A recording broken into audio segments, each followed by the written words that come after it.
All right. Welcome to ABL Live. My name is Anthony Brian Logan. Thank you for joining me tonight. We got quite a few topics on deck. Rest in peace to Nipsey Hussle. That is a very big issue. The issue isn't even really about him, honestly. It's not about him. It's about that jealousy, the envy that dominates the black community. Dominates it. I've seen it happen with my own two eyes. It drives people crazy. That's what happened here. That's the bigger issue here. That's the elephant in the room here. All the gang ties, all the Crip blood, all that. That's also important. But the bigger issue here is the jealousy, the hate, and the envy. It doesn't matter who you are. You could be a gangbanger. You could be a regular Joe, a square, a dude on the street, a crackhead, whatever. There's always jealousy and envy somewhere, and it drives people crazy. I've seen it a lot of my own two eyes. Will Trump close the southern border between the U.S. Mexico? Like totally close it. No regular traffic, no trading, nothing. Just a total close. Is it gonna happen? Who knows? Creepy Joe spoke out today and he's like, hey, my bad. I'm sorry if I made you feel uncomfortable. That wasn't really my intention. All this, that, and the third. Now, a lot of Democrats, a lot of people on the left, a lot of liberals are saying, hey, that's fine with me. Let's move on to the next subject. It's not really a big deal. That seems pretty interesting considering how much the left has been invested into this whole Me Too movement, believe women, all this, that. Men are toxic masculinity. Illegals in Chicago. We'll talk about all that good stuff in just a few moments right here on ABL Live. Thank you for joining me. Definitely appreciate you. You could be anywhere in the world, but you are right here with me. And thank you to my man, John Mendoza, for the early donation. Definitely appreciate you, boss. Thank you.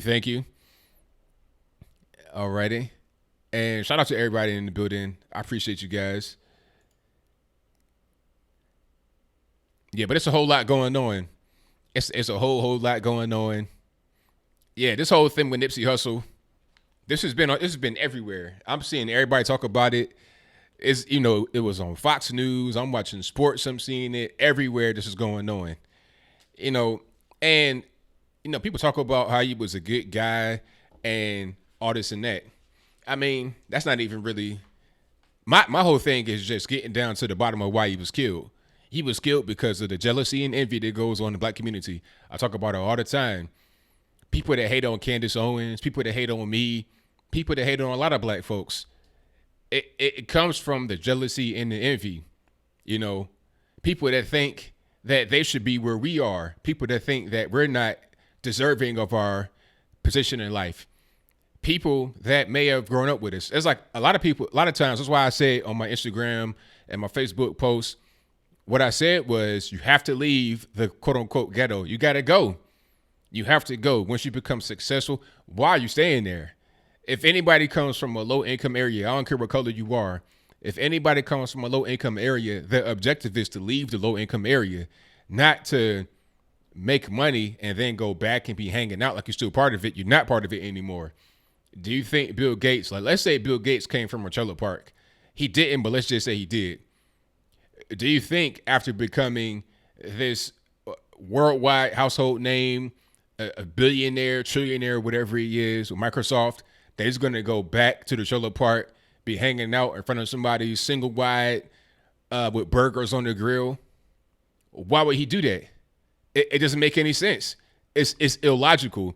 And if you are a successful person, you may not be to the level of a Bill Gates, but you got to think that you are in your mind. You got to behave that way to a certain extent. You can't be around that kind of element if you're not part of that anymore. It's just so simple, because Billy Bob from the trailer down the way is going to be upset. It's like, this guy right here was in my same class when I was in the third grade. We had the same teacher. We had the same books. We had the same everything. So why is he in that position and why am I here? Why am I 45 years old, never left my mom's trailer, but he's over here with houses and a beautiful wife and millions of dollars? I'm supposed to be where he is. He doesn't deserve that. He didn't go through what I went through. I deserve what he has. So if I keep seeing him around here, I'm going to do something to him. I'm going to take his life from him because I can't take anything else. You know, Nipsey Hussle has to think that, and he knew that actually it was a clip of him saying the exact same thing. So he knew that. He just decided that, I don't know, he was bulletproof for some reason. He can just go do that. He shouldn't have been there at all.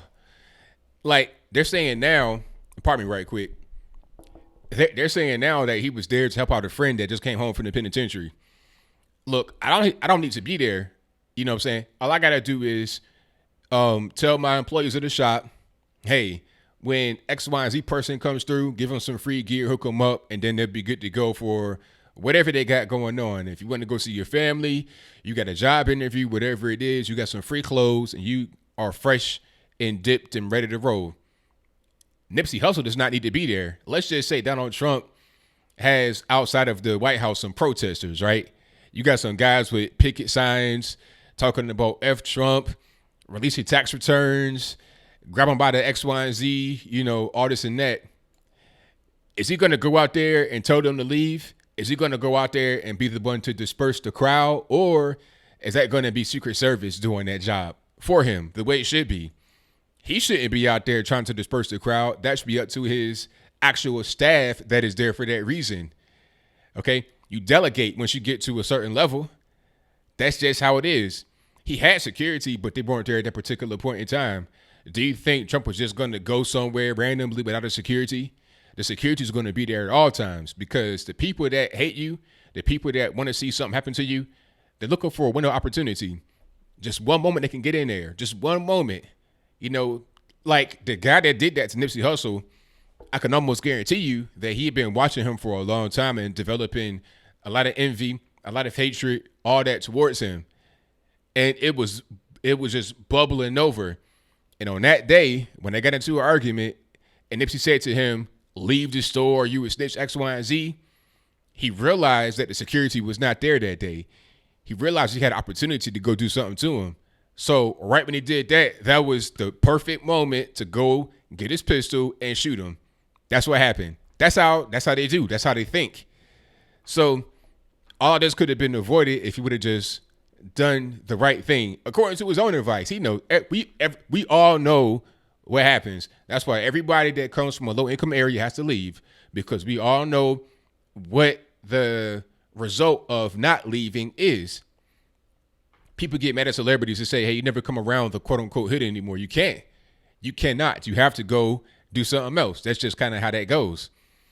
And shout out to everybody in the room. We got about 150 in here. I appreciate you guys.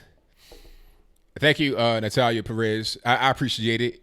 You know, and I've said this before. Long before Nipsey Hussle got shot, I said this before. You know, I'm not going to be going, quote unquote, back to the hood. You know, I know some guys that come from the hood, and some of them call me. Like, I give them some advice. I can help in the way I can from afar, but I can't be in the midst of them. I can't be hanging around them. I can't be, you know, going places and stuff like that with them. It just ain't really going to work. Shout out to Anthony McQuaid. Thank you for the shout out. Shout out to Snow White, Darcy Ann. I see you. Let me see. Gajan88 says, I don't get why some black people were grilling on your opinion on Hussle's incident. I may not agree with the wording of it, but not everyone has reasonable comprehension. People just, I don't know, people get offended and they don't take time to really ask a follow-up question. If somebody, because the original post said, you know, his biggest mistake was trying to help or give back to the quote unquote hood, leave the ghetto, never come back. Now, when somebody sees that, they should say, hey, I mean, do you mean like never ever come back? Like, what can you do to help if you want to help? Rather than just trying to have a conversation, they instantly get emotionally triggered. And you know why? It's because they know what I'm saying is true, but they don't want to admit it. See, I say things that people don't want to say sometimes, or they're too afraid to say. But I'm in a position too where I can say whatever I want and have minimal consequences because I got the black male privilege in America. Okay, if I was a white male, I would have a harder time saying what I'm saying. You understand what I'm saying? Like if I was to say that they were good people on both sides of the Charlottesville situation, I'm instantly labeled as a racist. And they don't even want to hear explanation. They don't want to even hear me out. But since I'm black, it's like, wait a minute, let's hear what he has to say. You can't call him racist right away because he's not white. You see what I'm saying? So I have that ability to just bypass some of the instant judging because of my skin color. It shouldn't be like that. You should be able to treat everybody the same, but that's not where we are right now. And I understand that, and I take advantage of it. So it is what it is. Yeah, you can't go back, D Dixon. You know, like it'd be nice to be able to go back and help if you want to. If you want to, that's the key word. Because some people are trying to, like, you know, force people to go back and do something. You don't have to do anything you don't want to do. Okay. Just like the whole crabs in the bucket thing. You don't have to become placed back into the bucket of crabs. You fought to get out of it. You don't have to go back into the bucket to help anybody get out. You could place a ladder down from the outside and say, hey, if you want to get out, then here's a ladder. Come on. That's what we do as conservatives. Hey, Tippy Love, you're right about that. I still say, like my man O'Shea Duke Jackson said, that Nipsey was still active as a gang member. You know, he wasn't out there doing high crimes, but he was still perpetuating that lifestyle in his music videos, in his songs in general, even without the video. And then incidents like the parking lot guy, he slapped some random dude in the face, some attendant. And then it was also a club fight, stuff like that. And then his last thing he did, which was telling the guy to get off the block. That's gang mentality right there. Okay, that's gang mentality. And unfortunately, that's what causes demise. You still got that gang mentality in you. You're not progressing beyond that. And you have to be able to progress beyond that if you want to have any kind of success in life. It's just that simple. But people don't always think that way. You know, but see, the thing about it is, when I made my statement about not going back to the ghetto, people tried to dismiss it and saying, well, he was a gangbanger. Yes, he was. But that can be, what I said can be applied to squares as well, to regular Joes like you and me. He was a gangbanger, and that contributed to his demise, because what he said and what the other guy was on was, it was gang feud, in my opinion. They were both gang members. That made it worse, because the guy was jealous due to him being part of the gang, being from the same neighborhood, having a lot of the same, having parallels in life, but his life not going properly, the guy that killed him. So that was part of it. But you could still have that same thing happen to you even as a square guy. You coming around the hood and hanging out, trying to help. You could still have somebody that's envious of you even without the gang ties. You see what I'm saying? So yes, it was part of the reason why he passed away, but you can still be in that same situation even as a square with no gang ties at all. Just by being back there in the hood, that can happen to you. Oh, did I speak on Chris Rock? Thank you to Ask El Michelle for the super chat. I did not speak on Chris Rock yet. We can go ahead and talk about him right quick. Chris Rock. Now get to the calls in about 20 minutes. I like to talk a little bit before we take calls to anybody in the chat. But Chris Rock, talking about Jussie Smollett when he went to the NAACP Image Awards, that was hilarious. If you guys didn't see that, you can search for it. It's real quick. Chris Rock basically said, what a waste of light skin, talking about Jussie Smollett. He was saying, what if I had this curly hair and light skin and light eyes? I could be running Hollywood right now. And he was like, what was he thinking? All this and that. And it was funny because he came out first and said that they told him not to do any kind of Jussie jokes. No Jussie jokes. But it's like, come on. I got to do that. You got to do a Jussie joke at the NAACP Image Awards. You got to do it because, I mean, this dude is so crazy. Also, Tracy Morgan came out during Fallon's set and said something about him. He said that he has a new role on Empire. He has a new contract on Empire, and he said all he got to do is not fake a hate crime. That's his only job. He's being totally just dismissed by the elite people in the black community, the celebrities that would usually defend somebody like that. They're just totally dismissing him. So Jussie really is making the case for conservatism that much easier to kind of how can I say, it's easier to palate for some of these people, therefore making it easier to palate for regular citizens that may follow them. Okay. So Jesse Smollett's whole scheme just blew up in front of his face. It blew square on up. And what is he going to do? It ain't too much he can do. Yeah, Tracy Morgan is a nut. He did not win the award, David Ray. And you know what's funny about that? The guy who won the award was Jesse Williams. Remember him? This was the guy. He's a guy that kind of looks like Jesse Smollett a little bit, but he has a close cut hair, biracial as well. He was also kind of an activist, but he didn't do any kind of fake hate crimes or anything like that. Jesse Williams was also on the cover of a video game called Detroit Become Human. He was like, I think, one of the main characters in it. It was him. Okay. But he's also somebody that had some kind of like impassioned speech, gave him a little bit of airplay back maybe about 2 years ago or more. Yeah. So he won that particular award. Yeah. But Chris Rock is a funny guy. And I think Chris Rock was one of these undercover conservatives.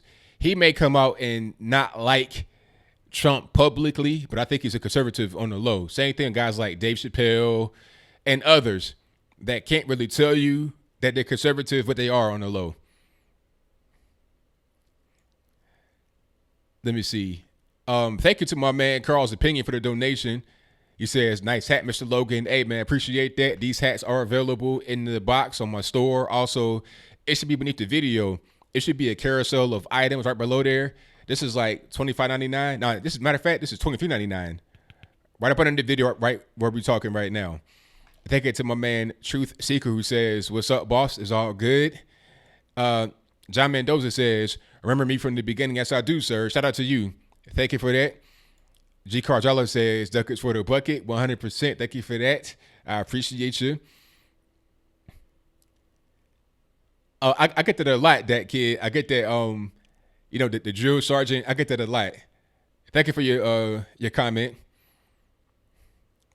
Yeah, Denzel's a conservative. He may not come out and say, I'm a conservative, but he doesn't have to, because when you listen to him talk, it's conservative values that come out. Many of us are conservative, but kind of secretly. Do I think rap is as raw as it once was? Rap is different now because it's not distributed in the same way. In earlier days, rap was distributed on television and radio, but it's not like that no more.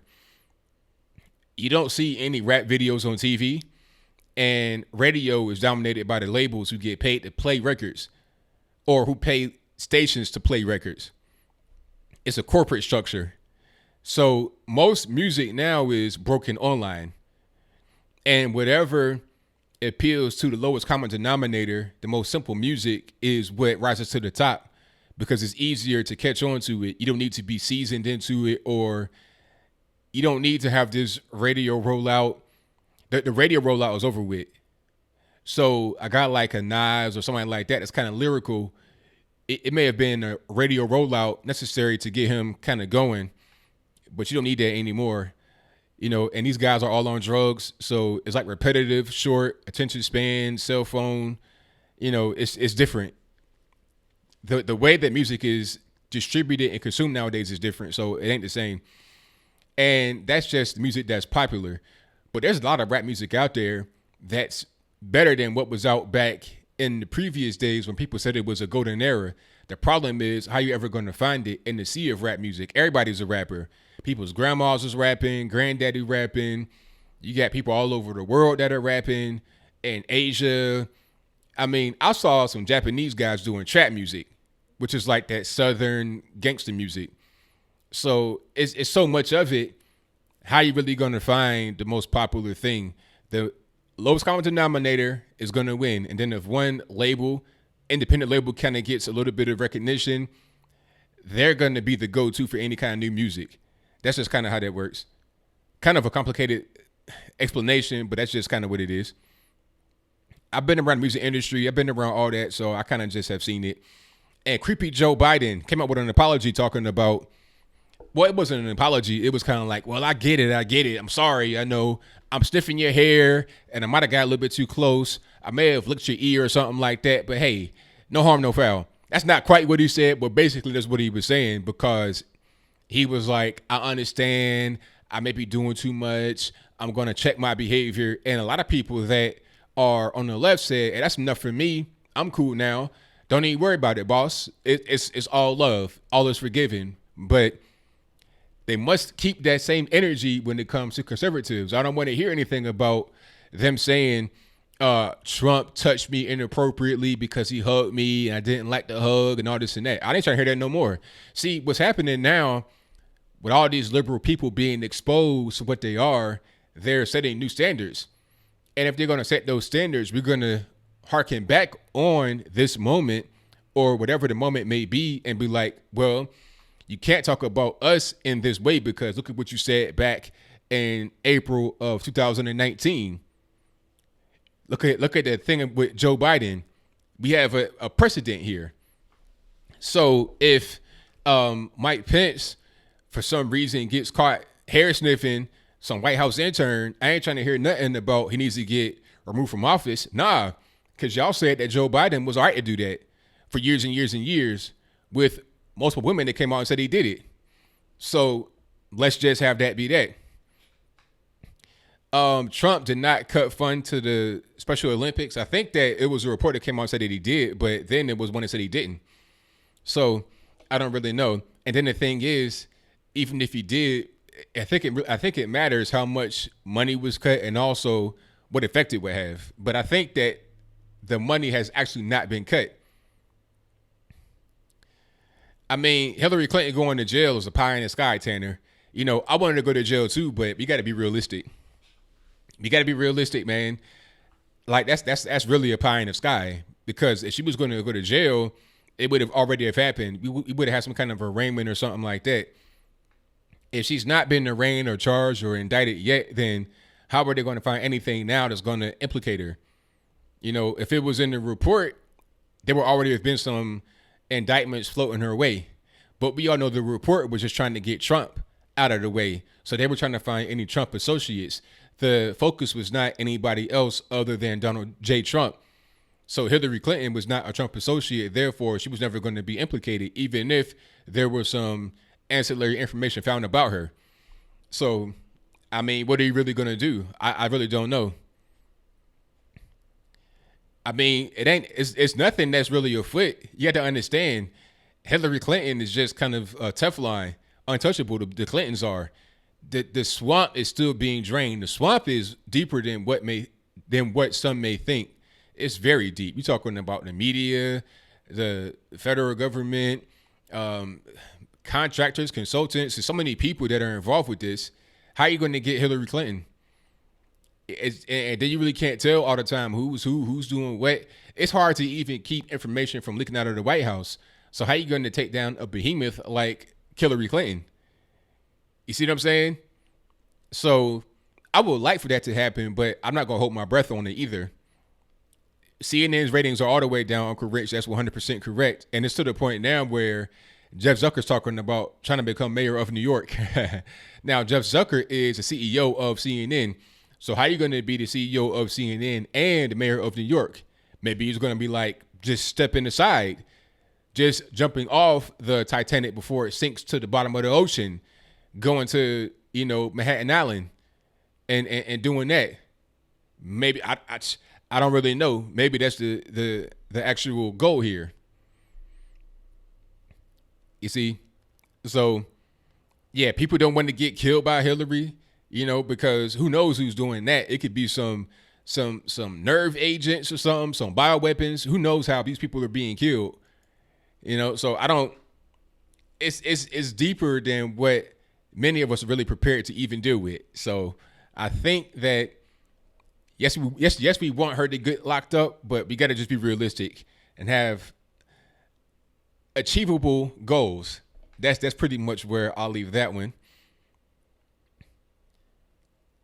Shout out to Demented, who says, what do I think about Creepy Joe sending a video message apologizing for his actions? I think I covered that.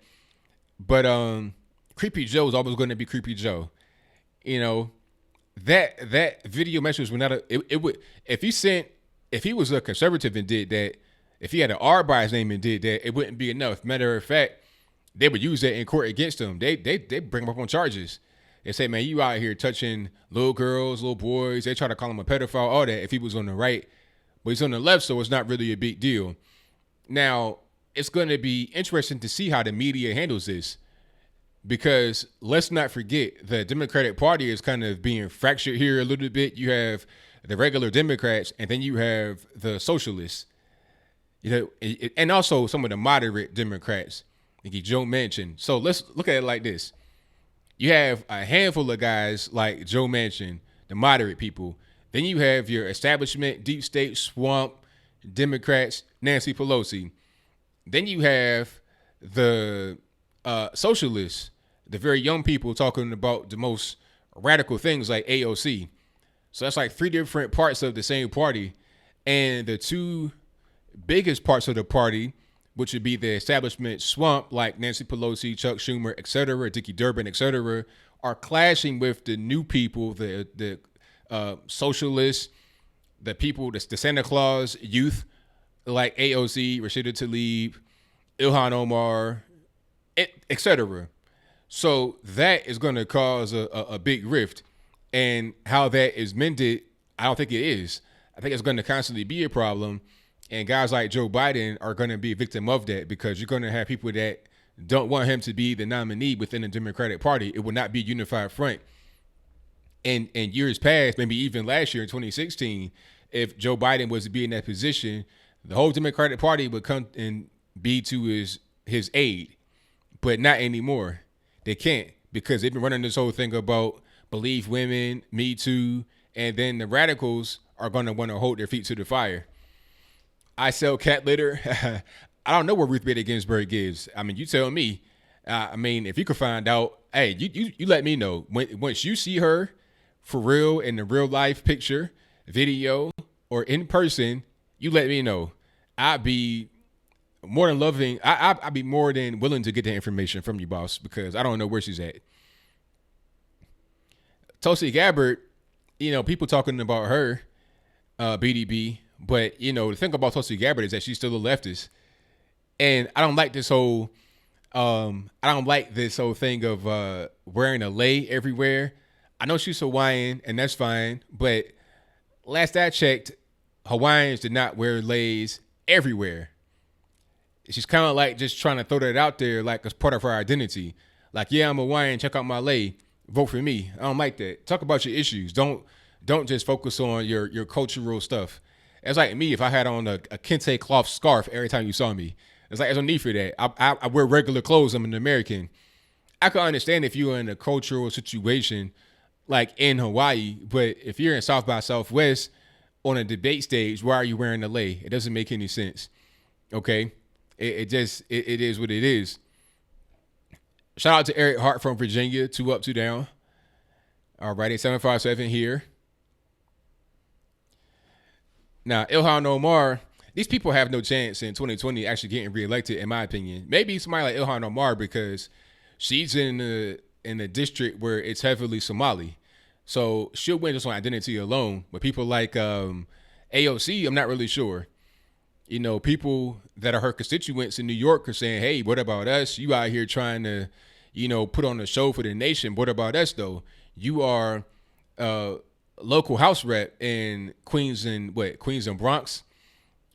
Focus on that rather than trying to be focused on DC all the time. All righty. Let me see. Ellie J says, love to have ABL. Would have been great for the kids to pose with the Betsy Ross flag, too. Ado's proud. She doesn't wear a lei. All righty. Yeah, the Betsy Ross flag would have been lit if we had something like that, especially at some of these rallies. Yeah, 1776 all day. I'm going to get another hat that says 1776 right here. Just real big and the original type of lettering. So I let my whole thing be known. Shout out to my man Shreves for joining. Definitely appreciate you. We got $2.99 in the building. Let's make it $300. Also, you guys give me a like on the video. Helps out tremendously.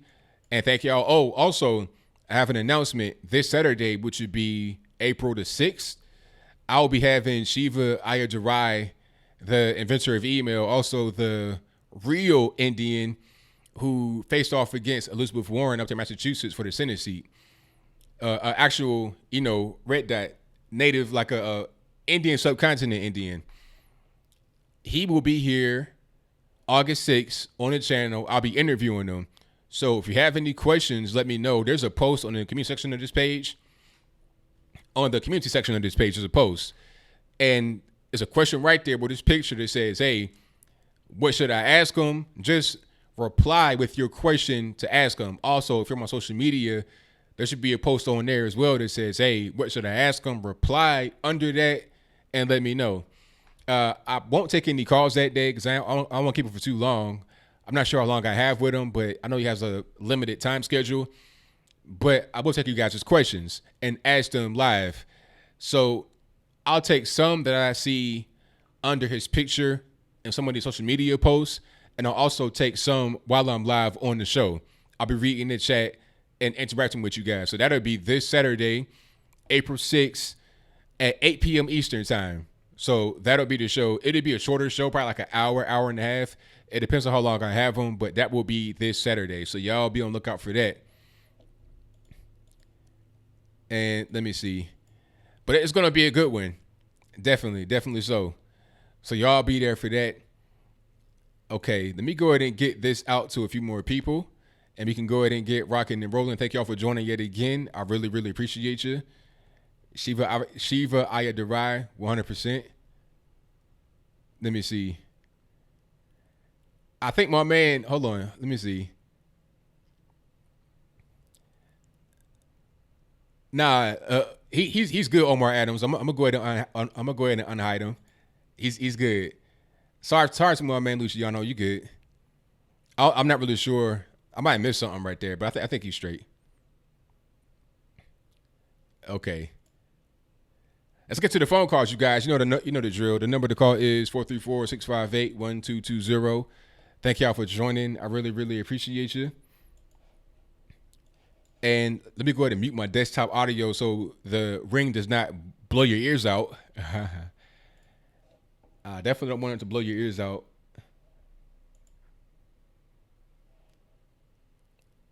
Yeah, I don't know. It's all good. I think that was a mistake, Luciano. Don't even worry about it.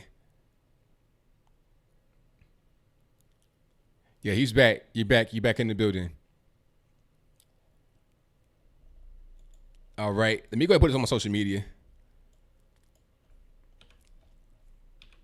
So give me 1 second here, and I'll be answering the calls. And I thank you all again for joining live.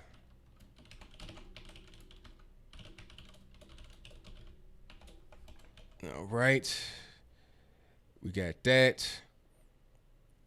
Matter of fact, hold on. Let me make sure this is doing right. Cool. Got the preview. And also, give me a like on the video. Give me a thumbs up on the video if you like what you're hearing. Give me a like, share, subscribe if you're not subscribed already. Do all that for me. It helps out tremendously. And I thank you in advance for doing so. 510, you're on the line. Who am I speaking to? Hey, what's up, ABL? It's Ground Zero Survivor, and a.k.a. Brother Throat Puncher, in honor of God Emperor Trump. What's going on, man? Nothing much. Surviving the belly of the beast of California. But just laughing at everything going on, from AOC being memed on from last week. That was really, really funny. To even hearing stuff from Tim Pool. And the irony is Tim Pool he's a liberal, but even he's being disgusted with the left right now. I think Tim Pool is becoming more and more conservative because he says that he's liberal. I think so too. He says he's liberal, but every time I hear him, it's like conservative stuff comes out. So it's like, come on, man, just come on to our side. We got a nice room for you. The bed's made. You got a housekeeper. Come on, man, it's all good. I've actually met him before. He's actually a really cool guy. Oh, that's cool. I met him 2 years ago. He was really cool guy, him and his team. In fact, this was actually during the Battle of Berkeley when I met him. I was actually his Uber driver. Oh wow. Okay. Interesting. Yeah, so during that whole craziness, luckily I wasn't there on Saturday, but Thursday, when we had another freedom of speech rally where another conservative speaker was supposed to show up, but they didn't due to people spurging out. But anyway, Right. speaking of the belly of the beast of California, yeah, more and more conservatives are coming out here, even in the Bay. So I'm reporting some good news about that. Like, everybody's so sick and tired of all this craziness the left is doing right now. And I'm like, wait, what? What am I hearing? I'm talking to people who are admitting that they're libertarians, Republicans, even center-right guys, and I'm like, wow. They have to keep it on the down low, as you stated before, with Denzel and all the other black celebrities. Yeah, But it's a whole lot of that going on because really people are just kind of getting fed up with what's happening on the left. They don't like what they're seeing, yeah. so they're going elsewhere. That's what's going on. Oh yeah, and if you kind of think about it, Republicans and conservatives, we're going back to the way we used to be originally when we first started out. We were anti-racist. We were all about freedom and individual rights. We're all about that, and now it feels like Lincoln 2.0 in this case. I think that hasn't really changed too much over the years. I think that we're just now. I think we're more out there with it because we have to be.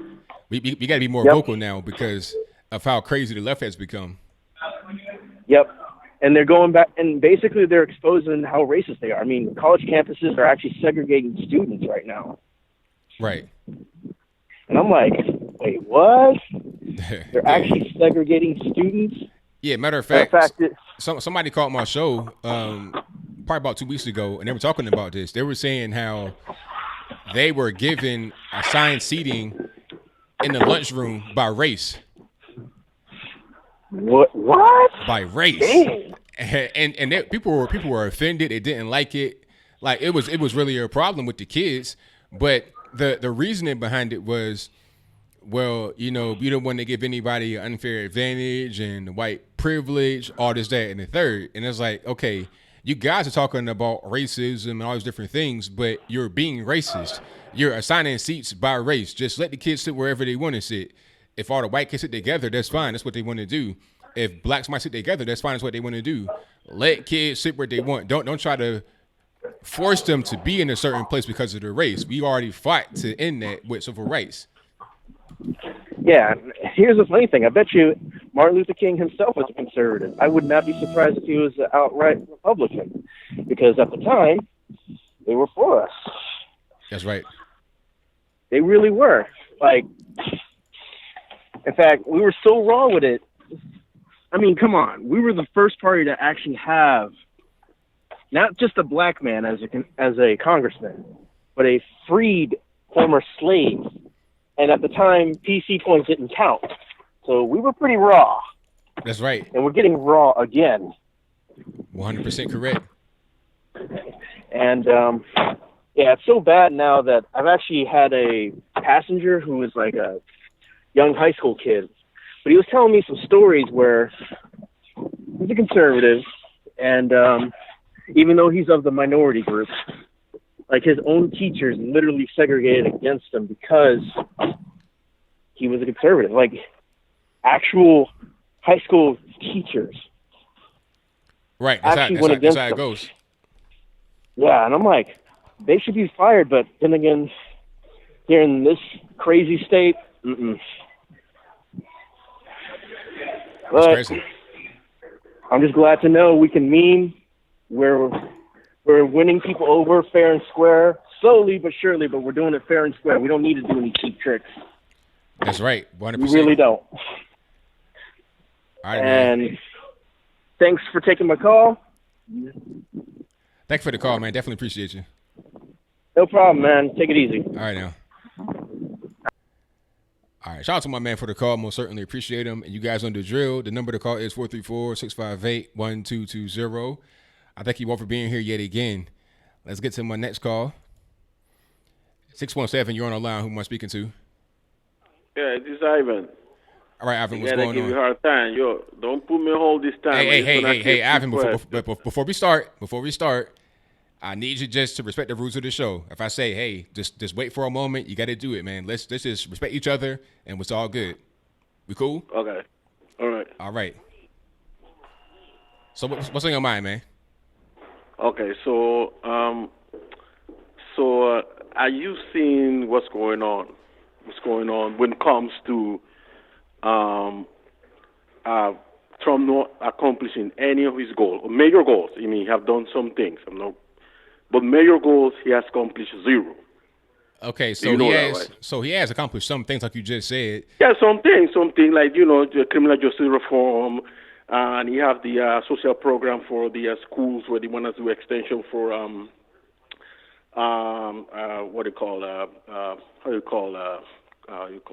community programs. I guess ones bring back what used to be done in the past, like a carpentering school, plumbing in the high schools. And I saw the impact in one school in Chicago. Now, students could graduate with a degree in nursing and work straight up to the hospital. This is a good thing. This some of the funding has come from his initiative. That is good. I'm not saying some of the things are good, but when it comes to major things, he has not accomplished pretty much nothing. Okay, so just break them down for us. What is he not accomplished so far that he should? Well, healthcare failed badly. Okay. Healthcare, he say he was gonna do it. He didn't do it. He said that the Senate they were putting a package together, the best healthcare ever. Then now, when the Senate decided, Mitch McConnell, we don't have anything. We don't have nothing documented. So he says he's gonna do it after the election. Why want to wait after the election when he could do it now? Well, he can't do it now because you got to get the House and the Senate on the same page. No. But if you have open conversations. No, I'm pretty sure. No, how come he passed the First Step Act then? How come he passed the First Step because that Act? was bibipartisan, but the healthcare is not bipartisan. Why is no bipartisan? Why can't it be bipartisan? Because Democrats still want Obamacare, even though it's failing. No. Actually, no, you're wrong. Some of the Democrats want to socialize medicine. You said key. You said the key word, which was some. How many is that? Well, I mean, you got Kamala Harris. You have Bernie Sanders. You have I can't remember her name. She's from Massachusetts. Warren. What the guy called Warren. She won. They all won socialized medicine. So that's three people out of how many? Well, but what I'm saying, but most of the candidates want socialized medicine. I don't believe that most of the party want socialized medicine, but AOC wait a minute. Socialized medicine. Socialized medicine, we don't want that on the right. So why would you mention that? Like Trump does not want socialized medicine, so I don't understand why you brought that up. Okay, so let's go back. So why doesn't have an open conversation to fix Obamacare? Well, what can you do to fix it?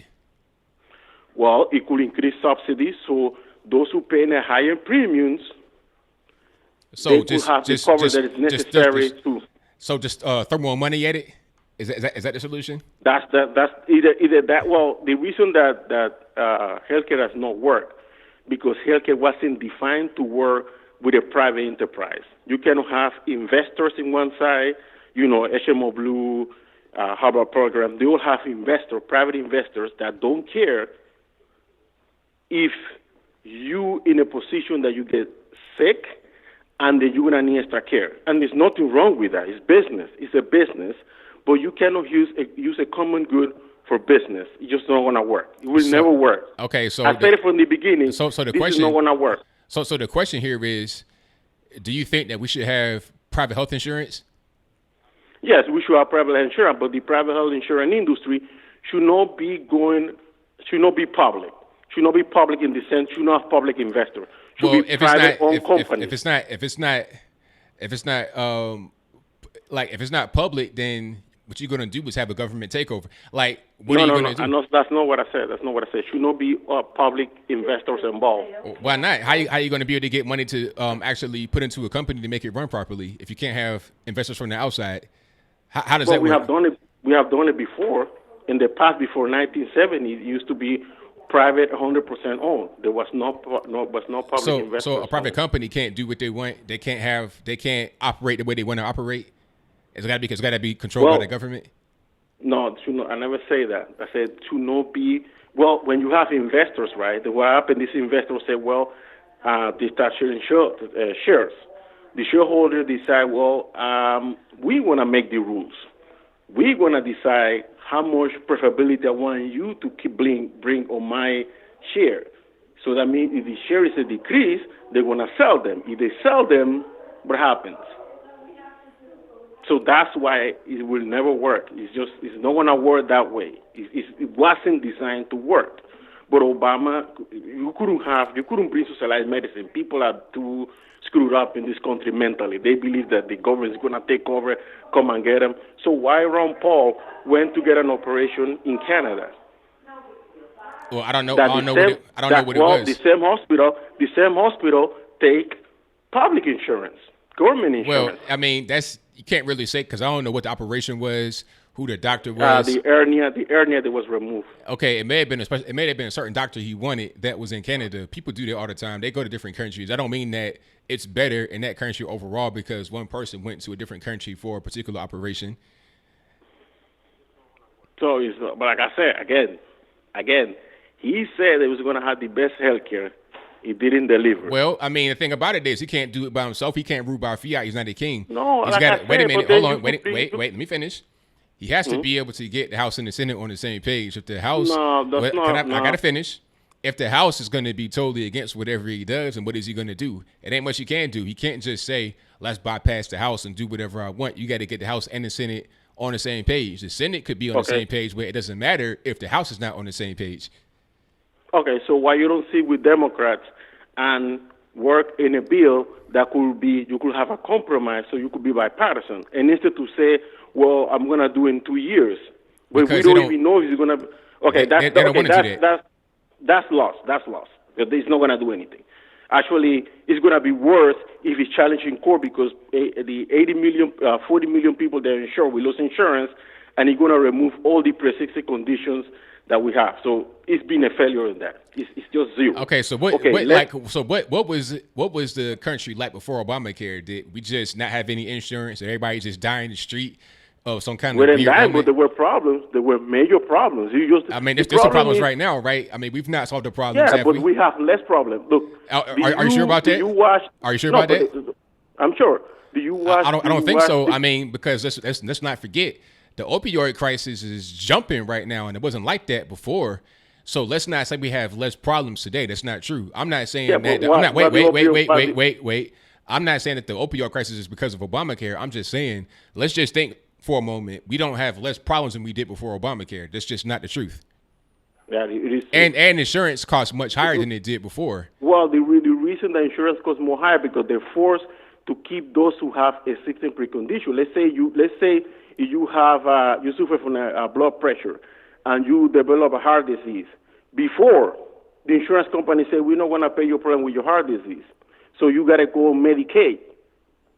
So that means you have to, the government, because, of course, how many average person can pay a $20,000 operation or $15,000 operation? Mention me one. Average person can't do it. We don't have that kind. I mean, who has stacked 20 Gs just to have an operation? Okay. Very few people. Very few. So that means the insurance company say, well, because you came with a condition before you became a subscriber to our insurance policy, I understand we're not going to pay you. I understand that, but the point is that the insurance has gone up. The insurance has gone up. The problems that we have in the country. I just explained you why it's been going up. It doesn't matter. It doesn't even really matter. The point is that the insurance has gone up. We don't have less problems medically wise. We have more problems medically wise. So what you're saying is not true. It's just the reality. What do you mean it's not true? What kind of more problem we have? There's more people covered. What are you talking about? There's more people insured than ever before. Well, what kind of insurance? More people right now. I mean, that can go to the hospital. Have you seen what some of these plans are? You're talking like $250 a month minimum with like a $10,000 deductible. But let me explain you why they have. I mean, you don't have, sir. We don't have that much time. I'm just saying. The point is that the insurance is not good. You're saying more people are covered. How do you say it's not good sir, when they have more coverage? I'm not finished. How do you say it's not good when they have more coverage? I'm not finished. I'm talking. Yeah. Okay. You're saying more people are covered, but it doesn't even really matter if the insurance is worse than it was before. Covered with How is what? it gonna Covered be with worth what? when there's Insurance more that you can't coverage? even covered with what? Insurance you can't even really use for real. You got an insurance of like $250 a month. Deductible is like 10 grand. You're not really getting you're not getting real good insurance. You might as well be uncovered. You might as well just take the penalty and pay out your own pocket. It's a misleading thing. And then this whole thing just doesn't really make a whole lot of sense. So we got limited we got time constraints here, sir, because I'm on the clock. I got other callers, so I understand, but is there anything you want to? but Is there do me a anything, favor, do me a favor. No, do me a favor. Do me a favor. Do some research, do some research, I'm talking. and then I call you back. I call you in a month. I'm talking. I'll call you in a month. I'm talking. I'll call you in a month. I'm talking. How's that sound? I'm talking. Do some- All right. All right. I mean, I'm talking. Just. All right. Shout out to the caller. He's gone now, so shout out to him.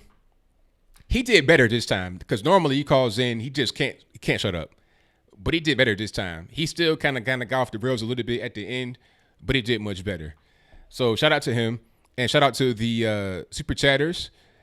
Thank you to my man Truth Seeker for the donation. Thank you to Kay who says Trump supported. Trump. Oh, pardon me. He says Trump stopped the climate change nonsense. Yes, he did. 100%. Thank you for that. He also says we don't want Obama or Obamacare. Absolutely right. 1,000%. Carthage Indian says, good to hear a conservative black man. Thank you for that. Definitely appreciate you. The Fit Accountant says, Creepy Joe doesn't get a pass. He should not get a pass.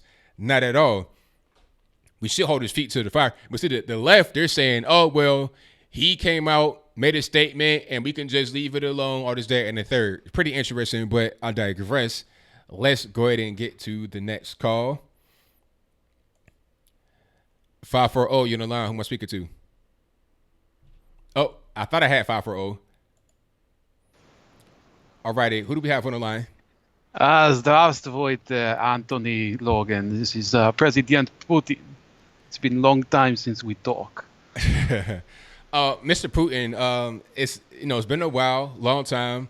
How's everything going over there in the Russian Federation? Everything's good? Pretty good. You know, everything is peachy clean. Peachy keen, how you say? Peachy King. Yes, that. It is 4 a.m. here, and I am watching Ninja Warrior, so I'm a bit distracted. So. Oh, okay. Are you going to be on the show, just showing off your skills, or are you just an observer from the outside? No, I will execute loser. Wow. They're bringing me as consultant. Okay, I got you. So what's going on? What's on your mind here? Here in Russia, we take our TV a little more literal. So I see that. So yes, everything is going very well here in Russia. How about you over there in America? Have you found the culprit behind the 2016 hacking? I think there was no action. I think there was no hacking. I think that Trump just won the election fair and square, and the Democratic Party are a bunch of sore losers, and they're trying to find reasons why they lost. Yes, I feel it as if, there is tradition in America of April Fools, and I believe that in some parts of America there is tradition of November Fool, and half of your country follow that tradition, Anthony. So I bet you are really enjoying it over there. Yeah. I think you're right about that. I think you're definitely right. These people are just a bunch of nuts over here that can't get over their loss. At a certain point, people just got to stop being sore losers and crybabies. April Fools is a nice holiday, but it shouldn't be practiced year round or outside of the actual winter season. I mean, the spring season. So Anthony, how is it being accused of being a Russian agent? I have 45 years experience of it. So how does it feel for you? It's pretty interesting to get called a Russian agent, although I'm clearly a black American person. These people are just off their rocker. I get that all the time on Twitter. Oh, you're a bot. You're a Russian bot. I think a lot of that is people just getting brainwashed by the media over here. The media says whatever they want just to get a lot of soft skull people to believe whatever they want. It's really a mess. But when I hear that, more than anything else, I think it's just kind of funny. And it's kind of sad at the same time that people are so easily convinced of such a ridiculous thing like that. Yes, I feel personally, if people were to ask who would be best agent for, strong Russia, which I really want, and I hope you want too, seeing as you come on my network. I would pick, some of the people who are running against the President Trump this year, because they seem to want literally every sex offender to be in every school and across the border. So I invite to you, Senator Warren, you can take all of the Lubyanka wing of sexual offenders from Moskva. I will send you all of our prisoners. I think we'll just go ahead and pass on that. Maybe the Democrats want them in their own house. As long as they keep them chained up and away from the general public, I have no problem. But don't put them in my backyard. I refuse to have them. I'll send them on a plane right back to the Federation and have them hang out right there in the Russian Federation, right there in the town square in Moscow. I feel the same way sometimes. Sometimes you send over here, for example, right, the story, right? You have President Obama send his friend, Joe Biden over here, and he start to touch you and feel your face, and I say, hey, this is different country over here. We have kulturni people, and I only wrestle bear. I don't wrestle, creepy 75-year-old preparation age smelling creep. It's not very diplomatic. I think you should write a letter to your vice president over there, Anthony. Tell him to cut it off with the, stranger danger over here. Yeah, I think Joe Biden should just go somewhere in a safe place and just get himself back together. I'm not trying to have this hair sniffer out here just running loose in the public on the campaign trail. Rather than just shaking hands and kissing babies, he'd be out there sniffing hair and trying to, put his hand up somebody's skirt. I'm not really with that. So I don't know what we're going to do with him, put him in some kind of isolation unit for a while, but he can't really be out there in the wild and just doing whatever he wants to do. He must be restrained. So I agree. So are you also waiting for the new Mueller report too, Anthony? I mean, sure. I think that I'm ready to go ahead and get it released so the Democrats can stop crying about it for at least a day, because it seems like anytime they get a new toy or some kind of thing to pacify them, they stop crying for a little while, but then eventually the toy gets old, the pacifier gets spit across the room, and they're back crying again about something else. So go ahead and get them a toy for a little while so they can stop crying just for a moment. That'll be fine. Just a little bit of peace. That'd be nice. You are correct. Normally I would have inside scoop. I would already have it in my hands before the rest of you, but Anthony Weiner changed his phone plan about a year ago, so it's not as easy anymore. Right. Anyway, Anthony, it's great catching up. You should call more often. Oh, absolutely, I will. So I thank you for calling. It's definitely been an honor, Mr. President. Okay, have spokojnej noci, all of America. I know. Bye-bye.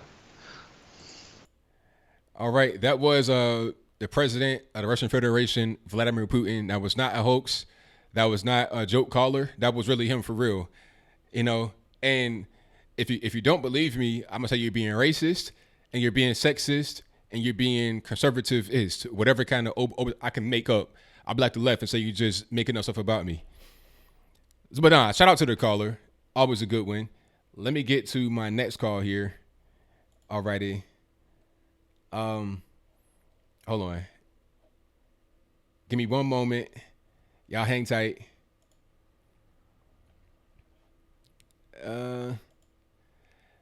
Alrighty, 737, you're on the line. Who am I speaking to? The Anthony Brian Logan show? Yes, who am I speaking to? All right.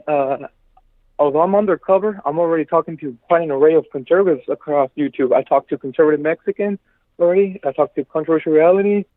I talked to, I forgot who else. And you were next on my list. So, young, developing conservative over here. All right. What I want to talk about, and I think the chat can already figure out who I am, but if not, I'm gonna let them guess. Is it fine if I don't want to talk to myself? Oh, hey man, it's whatever you want to do, man. As long as you don't control the channel, we all good, boss. So go ahead. What's on your mind, boss? All right. Well, this is more of social commentary, not really anything governmental or economical. But seeing, so did you hear Chicago elected the first lesbian mayor? Yeah, I saw that, and she's the first black female lesbian married to a white woman, actually, if I'm not mistaken, and they got a daughter. Oh my goodness. Well, and do you think black heterosexual men no longer have any platform in this country now that they're becoming like the next targets to SJW Not on the left. No, they don't. I mean, matter of fact, on the left? I have a story to tell you. Just a quick story. Take you about 20 seconds. I was watching Roland Martin's show. Roland Martin is a leftist black male journalist, and he All had right. another black male on his channel, and he said that he wanted to get a spot on CNN, just like a guest spot, just speak for like 5 seconds, not like an actual job over there, but just like a little, cameo. And he went to CNN and was talking about this spot he wanted to do. And they told him, we don't have any straight black men on our network at all. So if you want to be on CNN, if you want to be on these liberal stations, you can't be a heterosexual black man and do so. So there's no room for you over on the left. There is on the right, but not on the left. All right, interesting. I did not know that. But it's amazing how seeing how the left is continuing to belittle itself and itself more and more so. And I was wondering, like, do black men, especially heterosexual black men, have any more power when it comes to identity politics? It seems like they're going to be the next target. There's going to be a better march of some sort saying you will not replace us, but this time it will be against them. Do you think that will happen in the near future? That's an interesting question. I think what's happening now is that heterosexual black men are going to find themselves becoming more conservative because the things that they find important and the things that they value, those of us that have a head on our shoulders and want to vote and do all that good stuff, we're going to find that there's less for us on the left. I mean, unless you just heterosexual and you kind of like are weak. If you're a weak black male, then you think that the left is perfect for you because they can just provide everything for you, even at a minimal level. But if you are a strong black male, heterosexual, even if you're homosexual, because I know some gay black men that don't like what's going on because they don't like what's going on in the left, I assume. Yeah, they don't like what's going on the left. No, they don't, because even though they're gay, they're still men at the end of the day. They're still men. Like you got some gay men that are stronger than some straight men, which is kind of weird, but that's the truth. So they don't like what's happening on the left either, and they're starting to leave the left as well because they don't like how weird it's becoming.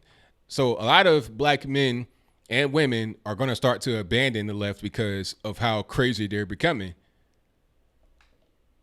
I see. And the fact that LGBT and even feminism are starting to be more prioritized over minorities, what does that tell you about the left right now? Why are they prioritizing feminism and LGBT over minorities if they say they care about them? I mean, you can't have this. So many things are contradictory. How are you supposed to have a proper family? How are you supposed to have traditional Catholic values? How are you supposed to, empower black people, but especially the black men? They're the ones who are more vulnerable to the racism in the country. So I just don't get it. Well, okay, that was a lot there. Say that one more time and just kind of summarize it because I was kind of having a hard time following. Well, you see, what I don't get is like leftists are starting to prioritize LGBT and feminism. Oh, okay, right? I got it. So now what this means is that they're trying to find new voter blocks. They're trying to find new bases upon which they can kind of have a foothold in because they feel like, the black thing that's not really, doing a whole lot. Especially they don't have to do anything to get that vote. That's one thing you got to understand. They don't do much for the black vote. They pretty much get it automatically. So it's like, why put in any effort to get it? There's no point. So now we want to go towards new people to get more voters.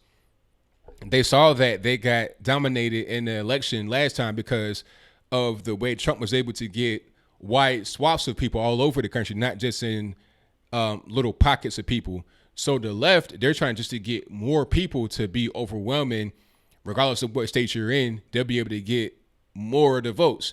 So they got to go to the LGBT, prioritize that, and try to win those votes, which are actually much more fractured or much more kind of, they're much more partisan than the black vote, is like you still got a decent split. It's not like 95% of the black vote going to the Democratic Party. You understand what I'm saying? So they're trying to get more of them, and they're trying to get more of the recent immigrant and maybe even illegal immigrant in some cases. In California, they're trying to have illegal immigrants vote.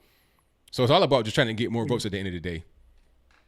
Gotcha. So it seems like, considering that America has had, they're trying to like get out of the race game. So they're trying to, I guess, expose the black male voter and just look for a new, I guess, interesting ally to pander to.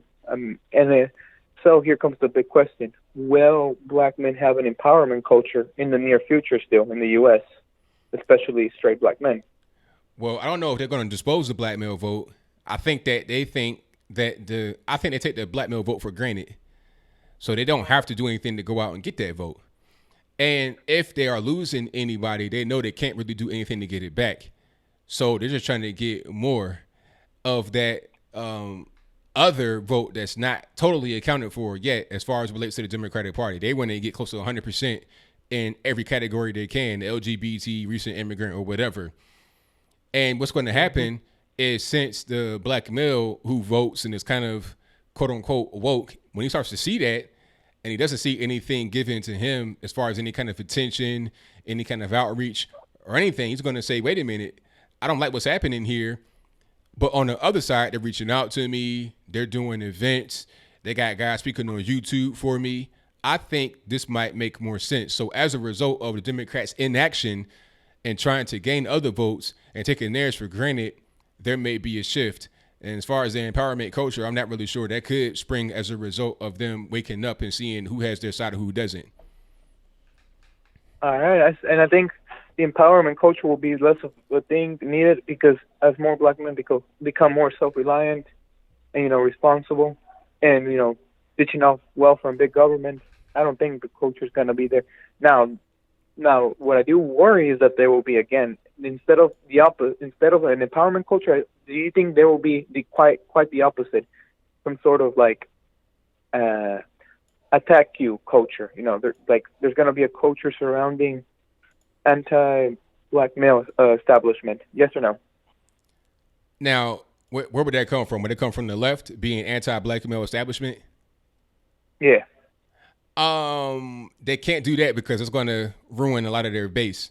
Because the thing is, like I was saying, they don't have to do anything to get our vote. Some are going to go to the other side, but that won't be the majority. If they attack the black male structure, that's going to make more of the black male vote go away. It'd be kind of productive, so they wouldn't do that. I'll take that back. They may do it in certain situations. They may have people like Roland Martin, who I was talking about earlier. They may have him go out here and attack certain people, but not the total structure. Just like they tried to attack Candace Owens, they tried to attack Brandon Tatum. They might even try to attack me, but they're not going to attack the total black male collective because they still want those votes. They'll try to attack guys like me to make me seem like I'm somehow incompetent or I'm not credible to make me be less effective, but they won't try to attack the whole structure. I see. All right. I got to get back to working out. I mean, thank you for the call. What was I going to say? It will be interesting to see where the left, takes the black male vote in the next couple of, I want to say 5 to 10 years, but more so in the next couple of decades. Thank you for the call, man. Definitely appreciate you. Yeah, before you go, I want to summarize this. Seeing that a lot of black men are, joining a lot of everything, manosphere, conservative, and red pill voices. It's like the left is having quite a dilemma. Do they want to dispose the black man, or do they still want to pander to him? Yeah. Very good point, man. Thank you for the call. Yeah. Anytime, man. All right, now, appreciate it. All right, shout out to the caller. A lot of good points. Yeah, the Democrats can't dispose of the black male or the black vote or the quote-unquote minority vote, but they will attack certain people in it to make it seem like we're less credible, to just try to, distract you with certain things. But let me get to my next call. 214, you're on the line. What's speaker to? Hey, man, this is Tariq. All right, Tariq, what's happening? Chilling, man. Just want to pick about that last conversation about the black man, because the black man, you're right, the left is not totally coming out against the black man, but they are kind of subtly attacking us. But they won't have white liberals do it. What they do is they send these black, these beta males or these homosexuals, because they write these articles about black toxic masculinity. Like, for example, I don't know if you know who Uncle Luke is. You know, he has a history, but Uncle Luke wrote a comprehensive article. Come on. You're breaking up a little bit. Huh? You say you're breaking up a little bit. Let me take y'all speakerphone. How does it sound?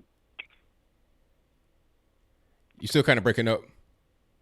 All right, hold on, man. Let me I may have to call back. Is it like breaking up badly? No, you're good. You're good. Is it still breaking up? You good now? Good now. Okay. All right, good. No. Yeah, I was just picking up, backing off of what Charles previously spoke about. The black man is not getting like as a whole attack, but they are being attacked subtly by them. And what happens is white liberals don't directly attack us, but they do send their minions to attack us. Like Simone Sanders attacked Uncle Luke. You know, even though Uncle Luke has a past of doing whatever he did write a good article criticizing Kamala Harris. And then what Simone Sanders gets on Twitter is she says, why do black men have to provide their unsolicited opinion about Kamala Harris? They should just be quiet. Now just think about this. This woman has like hundreds of thousands of followers, and you're going to make a statement like that, minimizing a black man's opinion. You don't even go fact by fact and say what's wrong. It's based on him being a man because he's quote unquote sexist towards Kamala Harris. So they do stuff like that. You know, if you look at these websites like The Root, Essence Magazine, when it comes to like alpha black men, they don't exist, man. They are always attacked as being hoteps. You know what I'm saying? And even so, it's always these left liberal men. You know, I don't know if you remember his commentary he made about men sucking, you know what I'm saying, men being trash and men needing respect women. Who was that? That was a guy from that was a guy from VSB or The Root. Yeah. That I was talking about. I forget his name, but I know he's for The Root. They trash about black men. You know what I'm saying? And even with Kanye West, you remember when he came out and supported Kanye West? Never told people to support Donald. He just think independently. So what CNN does is they have Don, and they have that never Trumper fat black woman. I forget her name. What is her name? Tara Setmeyer, and they just call him a coon, a Negro that. So they do stuff like that, and he was being very, he was speaking his mind. He was being very articulate, very logical. And no, they don't respect black men like.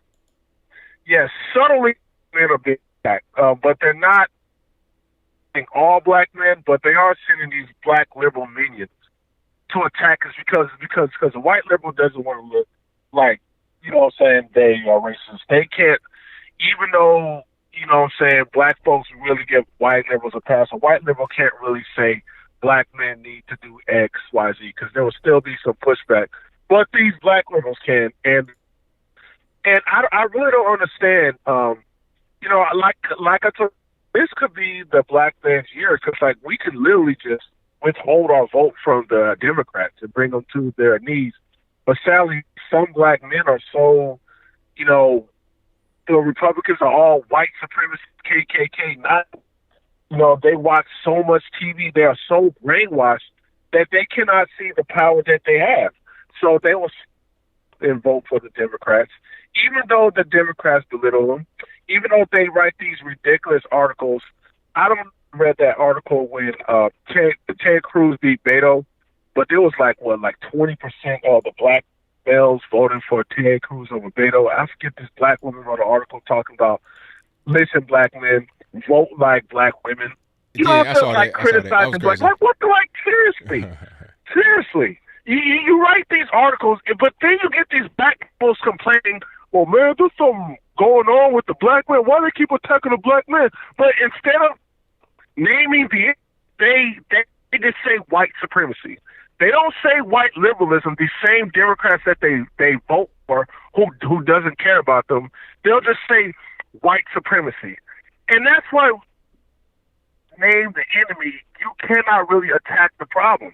That's why I'm always saying white liberals, because you got to name where this is coming from. This is coming from white liberals. They don't like the white heterosexual there. You know what I'm saying? And soon enough, Joe Biden and Bernie, all these white males that are running, these liberal Democrats are going to eat them alive. You know, you kind of breaking up again. You're breaking up again. Are you like in a bad spot?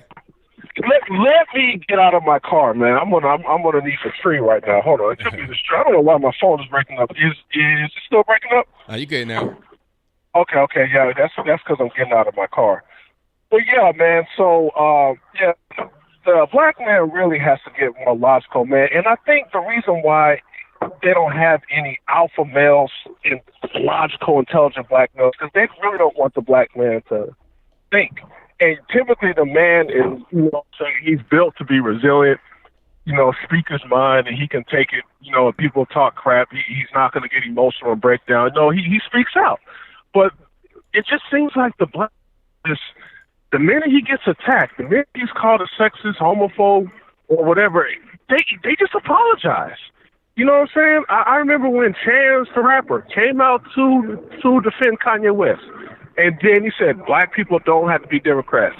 He got so much heat for that comment, and then he goes and apologizes. Right. I'm like, Chance, can't do that. You didn't say nothing wrong. Exactly. Why are you apologizing to these people? Why are you... Once Chance apologized, I don't even see him as strong anymore.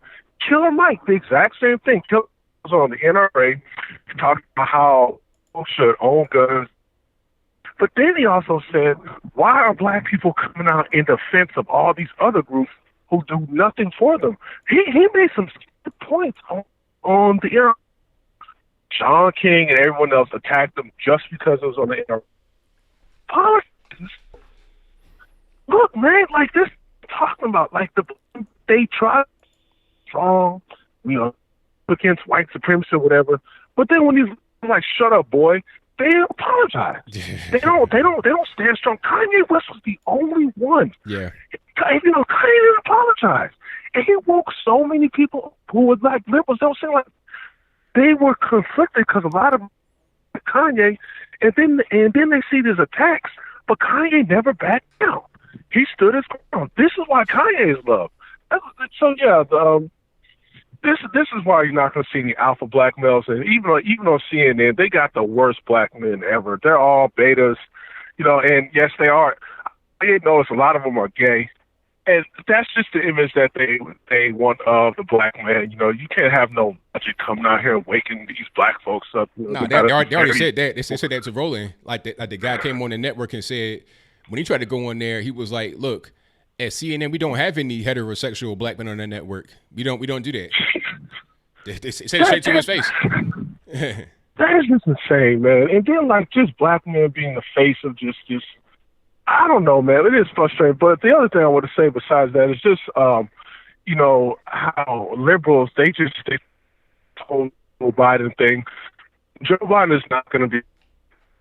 The thing I respect about it was that their whole goal is, I don't care. We have to beat Trump. So if they're not going to eat our own, we have to beat Trump. Yeah. You know what I'm saying? It's like the not have that mindset. They're just so when Trump says something as controversial, these Republicans, then they get on. They start. Oh, I don't agree that the president should have. It's so frustrating how they attack him. Then they vote bills against him, against his agenda. It is so frustrating. But then you see the liberals are just all together. That governor of Virginia, what is his name? Ralph Northam, whatever his name. Northam, yeah. Old KKK. The liberals are moving on from that because they're like, whatever. Because their whole goal is we got to beat Trump. Now, if that was a Republican, man, you'll see so many Republicans out here. Oh, he'd be done. That, he'd be out of office already. Exactly. It's the same thing, man. Let me tell you, man, in Alabama, man, if Doug was a Republican and Roy Moore was a Democrat, the Democrats will make light work of what Roy Moore did and say that girl ain't had no proof. They will all side with Roy Moore. The media will side with Roy Moore, and Roy Moore would have won that election. That's right. I mean, it's just like the right. The Republicans, these rhinos, would have that same. We gotta win.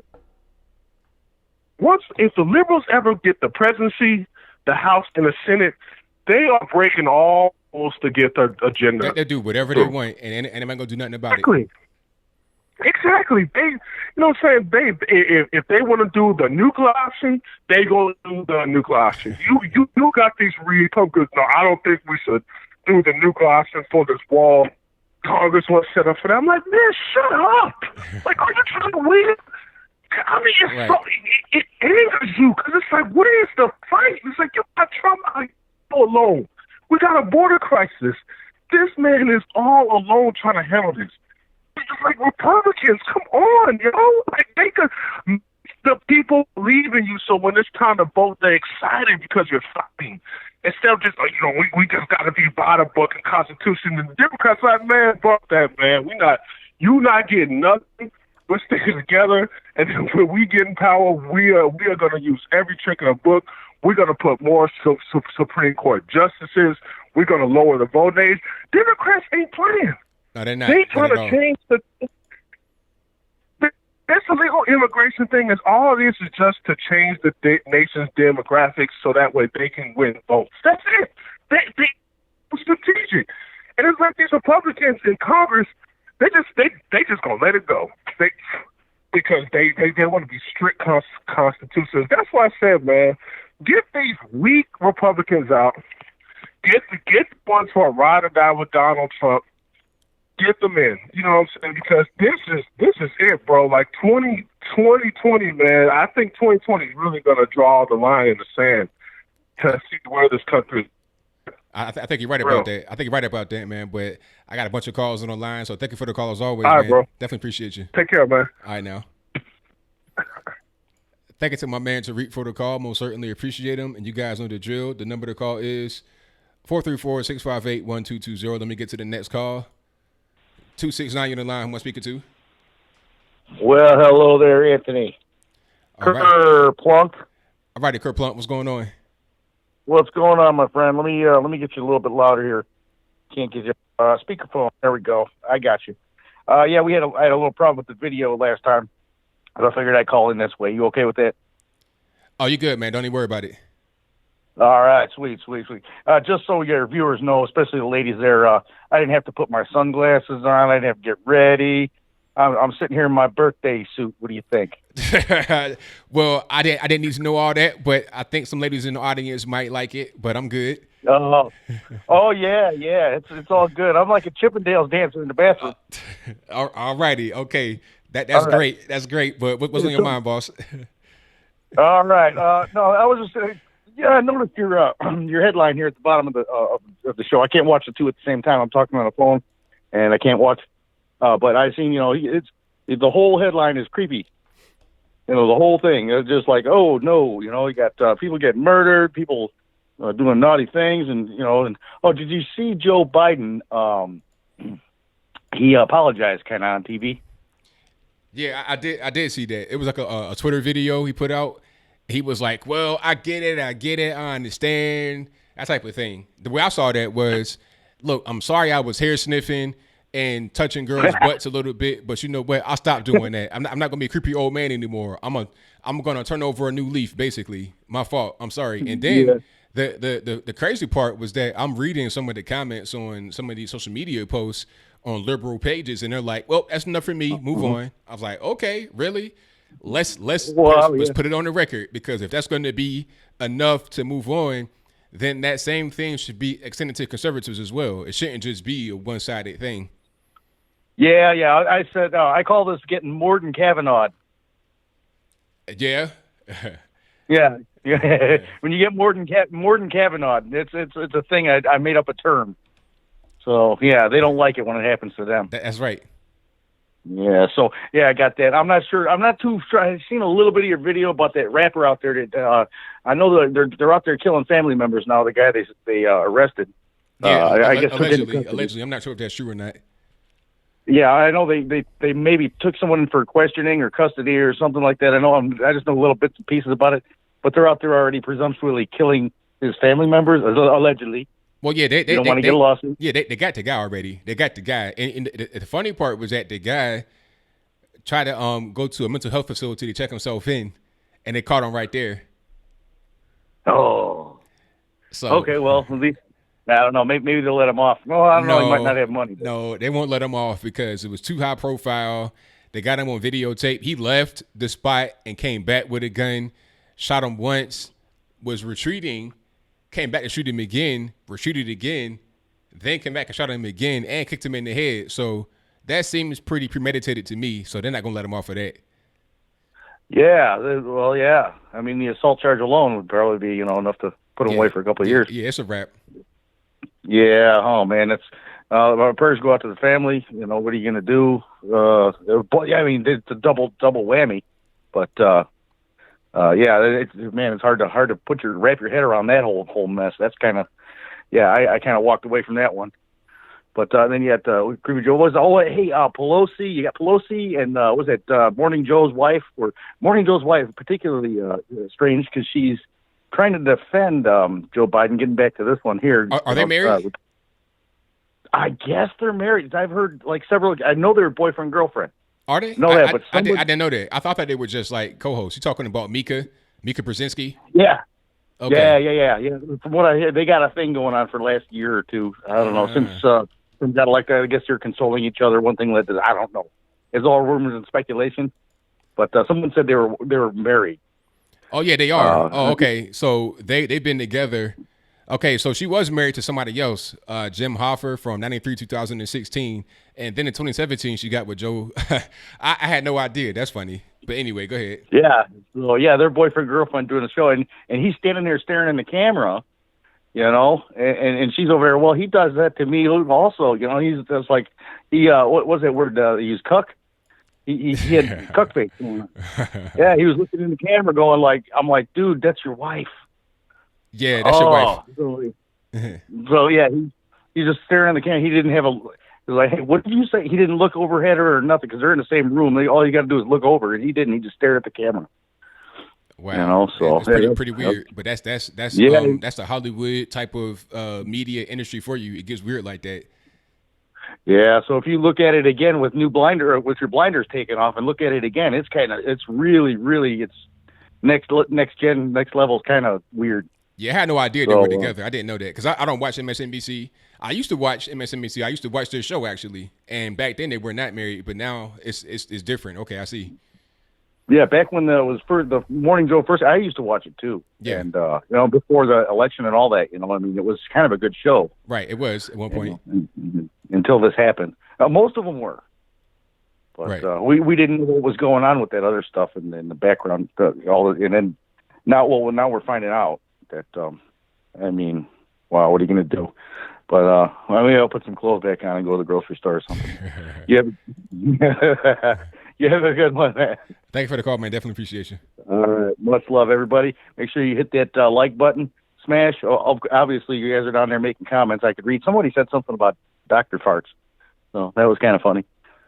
Yeah. Are you still there? I'm here, man. But thank you for the call, as always. Hey, another thing. I know you had a guy on there that was maybe because I've seen a lot of like negative comments, and there must have been somebody on there that was not part of our little echo chamber, and we need more of that. Actually, we need people to get in here and throw an opposing view so we can knock them down. I'm 100% correct. Absolutely. All right, man. Behave yourself. All right, now take care. Peace. All right, thank you to Kurt Blunt for the call. Most certainly appreciate him. But let me get to the super chats right here. I ain't forget about you guys in the super chats. Thank you to Nathan Shield who says, didn't Joe Biden get a lobotomy to help him with his sex drive? I don't know anything about that. That was, I was reading it. I didn't even filter it. I just read it. But shout out to my man Nathan for the donation. Thank you to Elijah Jean who says, thank you so much for everything you do. Thank you for your donation and your very kind words. I really, really appreciate you as always. Thank you to Maya Queen for your donation. Definitely appreciate you. Thank you to Tune In Drop Out, who says Beto today is now backing reparations. This issue is not going away and will be used to get the black vote in 2020. We need a Republican response that isn't dismissive, but instead offers a realistic approach toward moving the black community off the Democrat plantation. Now, I think the answer to getting blacks off the Democrat plantation can't be the answer to getting blacks off the Democrat plantation can't be more plantation, because that's what reparations would be, because it's going to come from the government. That ain't nothing but another government assistance program, in my opinion, because it's going to come from the government. Beto is talking about reparations, but he's just saying that to pander to the black community. He knows that he can't do it. It's an empty promise. These guys will tell you anything. You know, they'll say out of one side of their face, reparations, but on the other side, they'll say, oh, they're going to continue to support abortions until the 9th month. And if you know, like I know, 34% of abortions in the 34% of all abortions in America happen to black women. So how are you going to say, yeah, I want reparations, but I want to continue to kill black babies as well? Like, to the rate that's so high, we're killing more black babies than we're actually allowing to be born in this country. How can you say both at the same time? It doesn't make any sense, but it does make sense because it's an empty promise. They're not going to be able to actually do it. So I think we as conservatives got to come with the real message, a realistic expectation, and the real goal. And we got to be honest. We can't be out here just lying to people like a guy such as Robert Francis Cruz, aka not Cruz, Robert Francis O'Rourke. He's not Hispanic at all. Robert Francis O'Rourke, the Irishman, the fighting Irishman, aka Beto. We can't be thinking about him and his lies. We got to just come with the truth from a guy like a Ted Cruz in Texas. That's what I was trying to say. But thank you for your donation. Thank you to Nathan Shield, who says, did everyone forget about HRC 1994 Super Predator comment? No, we did not forget about that. Not at all. That's a pretty important thing. And thank you to Jeremy Likens for your donation. Definitely appreciate you. All righty. Let me go ahead and get to my next call. Victor, what's going on? Thanks for taking my call. No problem. Say, with their reparation comment, you know, people got to think that back then when black people probably really did need reparations and they faced a lot of discriminations, somehow, with no reparations, they were able to make Black Wall Street and have a good community. And now, with segregation gone and we're equal, why is it that we're crying about reparations? Exactly. That's my point. And then even to go even further, why was it not a topic under one Barack Hussein Obama, the first quote unquote black president? Wouldn't that be a thing he'd be able to discuss? He's a liberal Democrat, the first quote unquote black male. Why wasn't that even the topic? It was never even discussed. I think Trump is doing more for the black community than Obama did. So why is it now all of a sudden we're gonna bring this whole thing up? It's become popular to say online. It's become popular to say on the campaign trail as a promise, because quite frankly, you got like 30 people trying to become the president. They're all fighting to be the one that gets out of the clown car to try and face off against Trump and win the election. So they'll say whatever. They'll say, yeah, reparations is fine. I'll give you 40 acres and a mule. I'll give you your own house, car, whatever you want. Vote for me. And then when it comes election time and they win, afterwards they're saying, hey, where's that 40 acres and a mule? Where's the check? Well, we got to get through the government. It was never going to happen to begin with. It's all about just trying to get votes. And once they get there, they're there, so they could do whatever they want at that point. Yeah. And I think, you know, to be honest, I think black people know that it's an empty promise. They just want to hear them say it. Because with the Hot 97 interview with Fox News, when they asked about Bernie Sanders not really answering the questions about reparations, Charlemagne, or one of the hosts, kind of alluded to it's an empty promise, because they kind of said that, well, we want to hear that you're considering it, or something like that. Right. It's just like all they want to hear is that they're open to it. so they can think that they are on the same page, they're on the same side, which is just really silly because it's like, nah, I don't want to hear that you considering it. I don't want to hear that you just agree with it. I want to hear your actual your stance. What is your platform? Tell me what your platform is so I can expect it. I don't want you just to tell me anything, make me feel good. That ain't really how this goes. If I'm voting for you, I'm hiring you to become the president of the United States. And if I'm hiring you, we need to have a set expectation between the two of us before we even get into this relationship. Yeah, exactly. So anyway, did you hear about the the updated news on the Nipsey Hussle case? Well, it's been a lot going on. What's the latest news you've heard? Well, they found out that the government was involved. The guy that shot him was a sleeper cell, and they did some type of code thing to wake him up and kill Nipsey Hussle. So he won't put out the movie. Oh, okay. So they activated him. They had some kind of chip in the back of his head, and they pushed a button, and then he went out there in the middle of the day with his regular shirt on, no mask, no nothing, not even trying to hide it, and just shot him in the middle of the street, kicked him, got DNA all over the place. Like, he did all of that just from this elaborate government plot to do so. Okay. Exactly. I mean, exactly. That's why he's trying to. That's why he was trying to check himself in the mental hospital because there's something going on in his head. Right. Yeah, the chip was acting up. It was malfunctioning. It's like, hey, you gotta get chip out the head right now. So yeah, it makes a lot of sense. 100%. Yeah, man. I mean, hey, Anthony, I'm gonna get you a 10-4 hat because you gotta jump into these conspiracy theories. The flat Earth. Australia is not real, and the Electoral College was made to preserve slavery. That's right. Yes, and by the way, yes, Jamel Hill actually did say that. It's funny because I've been hearing on Twitter today that Abraham Lincoln did not win the popular vote. I'm not sure if I'm right or wrong. 40%. They said that's what I saw. That's what I saw that. He only got 40% of the popular vote. Okay. So just think about it. If you want to get rid of the Electoral College and think that doesn't work, slavery would have been going longer than what it did. That's right. That's right. People don't really understand that. They don't really, they look at the most recent election and they say, well, we lost because of the Electoral College. Therefore, I'm going to just create all these different things that are around that. I'm going to say that the Electoral College is a product of white supremacy. I'm going to say that it promoted slavery. I'm going to say that the Electoral College, the people that are in it, they wear Confederate flags. I'm going to say all that because I'm mad that I lost. Bunch of sore losers. So anyway, are you listening to the it's not, I guess not feud, but the little back and forth between Vincent James and Nuance Bro? No, I've not been seeing that. What's going on with that? So Vincent James put out a video talking about how illegal immigrants are committing more crimes. And Nuance Bro responded to that video saying that, no, you're twisting the data. And now Vincent James rebutted that video saying that, no, you're not reading the whole data right.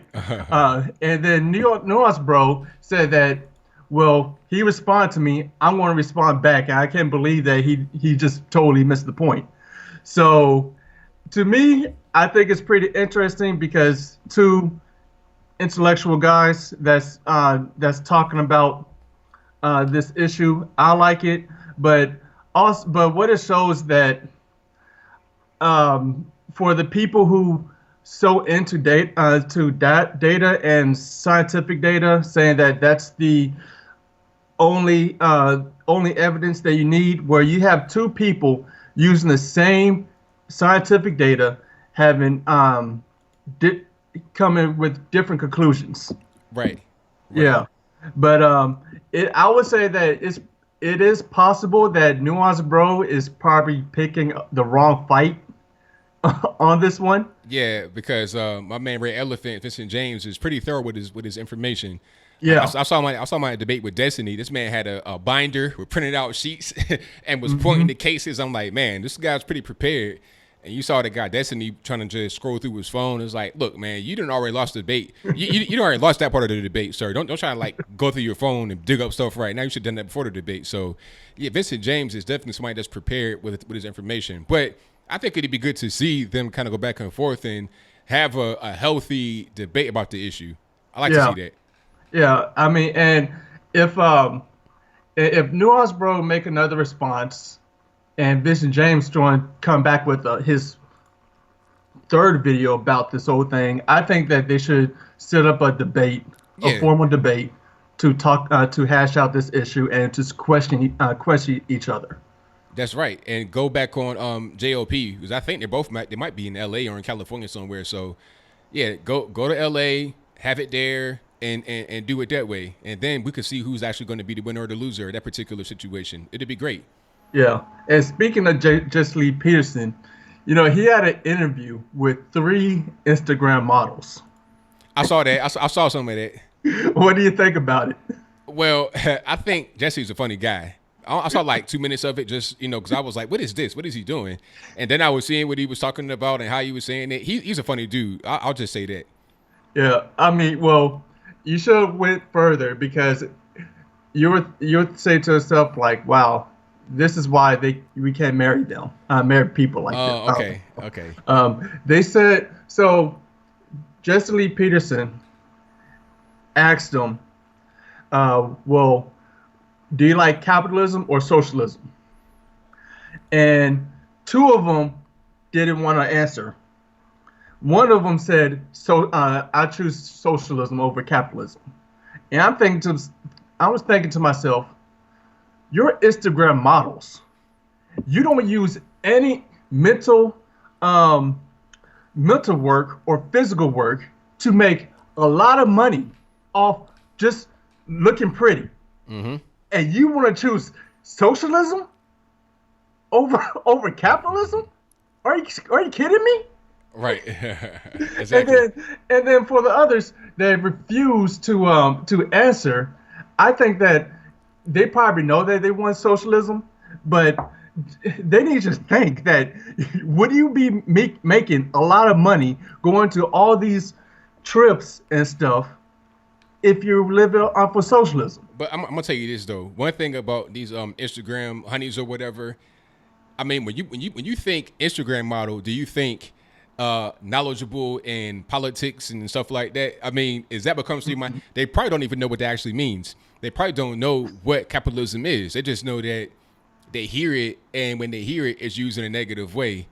And they're hearing socialism used in a positive way. So that's all they're basing their decision making on. They don't really understand what they're saying. If they're educated about what's going on and they're open minded, then they'll be able to get it. But until then, they ain't gonna know. They're more concerned with, you know, just what kind of pose they're gonna hit on Instagram and how many likes they get. That's pretty much all. Yeah, and also what they said, and this, I think this really needs to be addressed, about the whole saying that, oh, it's cool that men could have all these women, but it's not cool for the women have all these men. Well, you're right. It's not cool. Okay, it is not cool. For one, I also call men with a bunch of women sluts. I call them too. I call them that too. But if you really want to look at it, it's worse for the woman than on the man. All right, just using Tommy Sotomayor comparison. Think of it as a punching bag. Okay, you have this one punching bag being punched by multiple people. What's going to happen? You say that one more time now? Like, if you have one punching bag, being punched by multiple people, what will happen to the punching bag? It's going to get worn out. Yes, that's exactly how it is with our genitalias. Okay, you have that woman basically has a punching bag. It's going to get worn out compared to the man genitalia, where he could go to multiple punching bags. And then on top of this, I had this talk with my wife, then girlfriend at the time, that look at the consequences, okay? Let's say that, for instance, a baby that you call an accident. I don't call it an accident because you said with your actions that you want to have a baby. That's right. But let's go by the words, accident, okay? The man could pay the woman off and leave, okay? But what happens if the woman doesn't want the baby? She had to go through a more invasive way to get rid of the baby. So the consequences is going to be worse on the woman than on the man. So yes, it is different if a woman has multiple sex partners compared to a man. Well, there you have it. I mean, there's consequences in life. Sometimes they're different. I mean, it is what it is. I mean, we can't act like we are the same. We're not the same. It's just the reality of life. Yes, exactly. And I gotta kind of wrap up here, as I got like limited time. Oh, all right then. Well, that's it for me. Talk to you later. Thank you for the call, man. Definitely appreciate you. All right, bye. All right, thanks to my man Victor for the call. Most certainly appreciate him. Alrighty, and thank you to the super chatters here. Thank you to Jeremy Likens for your donations, and thank you to He Ma'am, who says, "I don't think the left cares about the border shutdown, other than not being able to put avocado on toast." Those soy boys need to put their purses down. In America, we butter our bread with butter. There you go. I never knew that people were putting avocado on toast. And personally, I don't even like avocado. So you can have an avocado. You know, I think somebody in this house likes avocado, but I don't. I say keep all the avocado over there.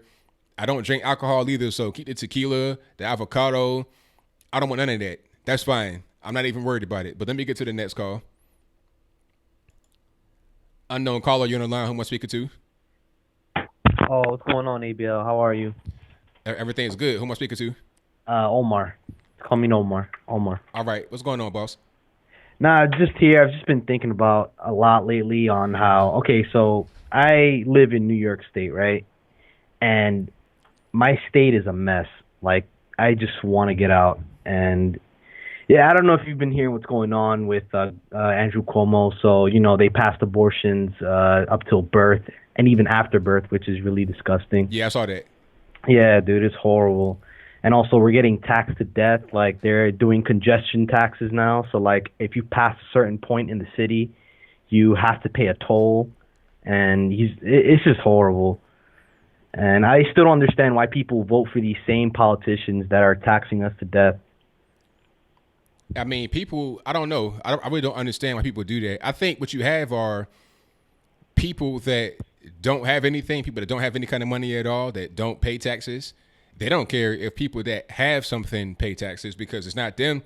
They actually want that because they can take more money from you than they contribute themselves, which is zero. And then people that are super rich, you got guilty people that feel like they're supposed to be giving more to the less privilege, or what they got to pay their fair share, like a Warren Buffett type of guy that wants to get taxed more for some reason. And then you have just regular people in the street. A lot of them don't understand what's going on with the politics. They just vote for the Democrats because they feel like that's their obligation, not even understanding that they're going to have a big tax hit. They don't even get it. You know, they're seeing that they're struggling with their money because of all these taxes that are taking out. They don't even understand that the reason why that's happening is because of local politics. So it leaves just a regular, everyday working person like myself just in the weird situation because we got to try to fight all these people that don't have any idea what's going on, or those that do know but choose to just do the opposite thing for whatever their selfish reason is. Right.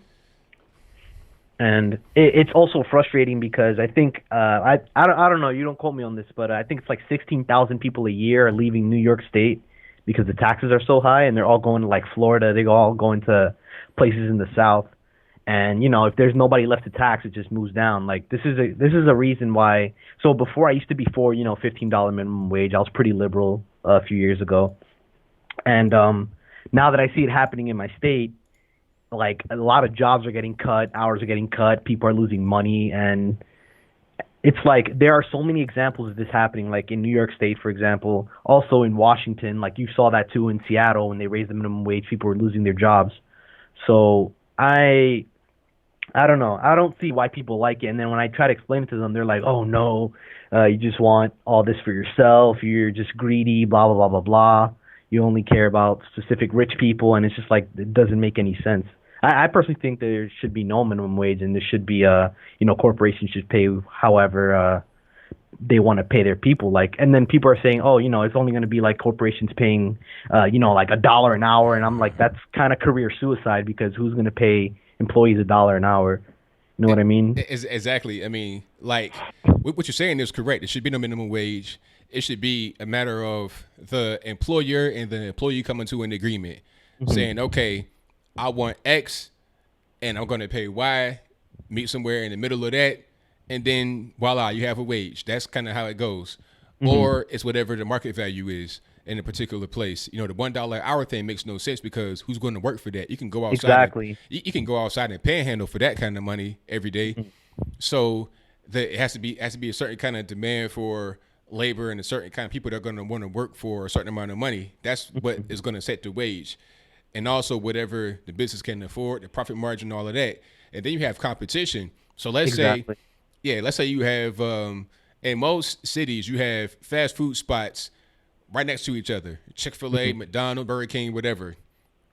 If Chick-fil-A is hiring employees for $10 an hour and McDonald's is hiring for $5 an hour and Arby's is hiring for $2 an hour, Chick-fil-A would get the best employees, the best service, the best everything, because they're going to get the better employees because they're paying the most money. If McDonald's wants to compete with better employees, better everything, then they got to have wages that are closer to the $10. So they have to raise it just because of the competition that's right next to them. That's how the market works.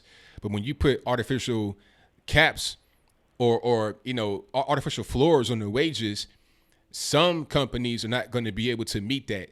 And some employees who might want to make less than that are not going to be able to get that. Like, you got some college kids, people that may not be their sole breadwinner in their house, people that are just bringing ancillary income to the situation. They can't get those jobs. So you're bringing less cash into the economy. It doesn't make any sense. But people that don't understand business don't understand that fact.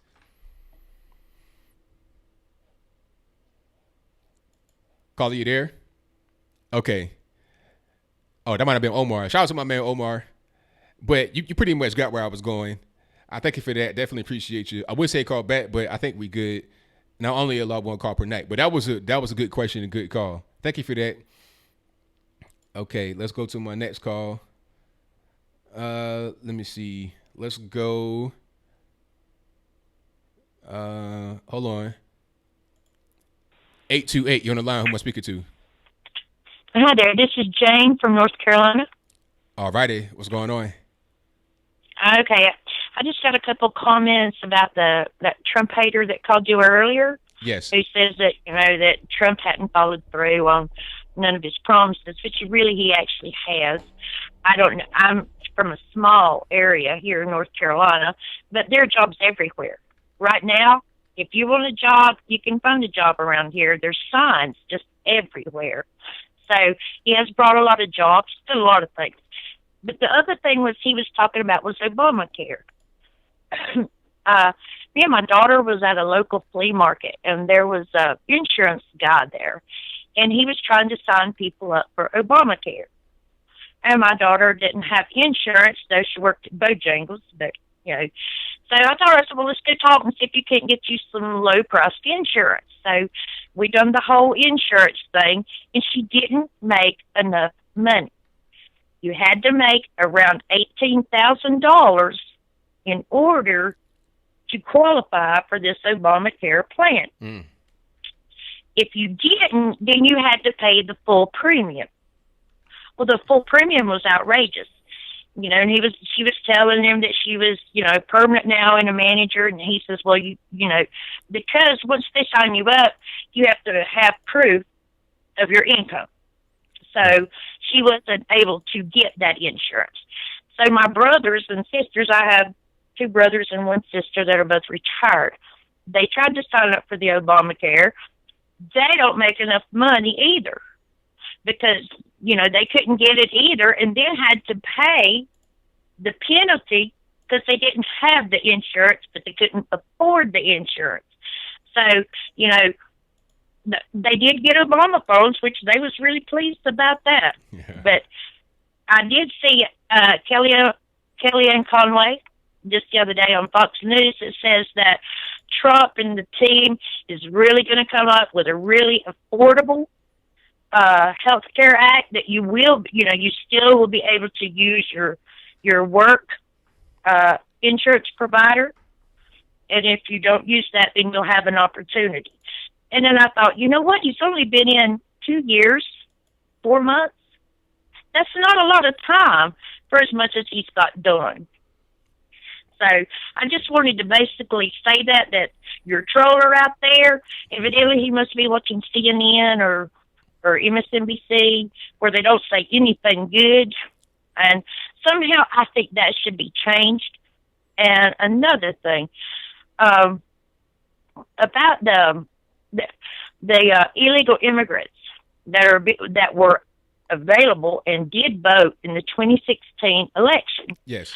Around here, you must show your license or your ID card in order to vote. When you go to vote here and they look your name up, you got to show an ID. And I'm thinking, you know what? Just about everywhere, if you have to have an ID to get a job.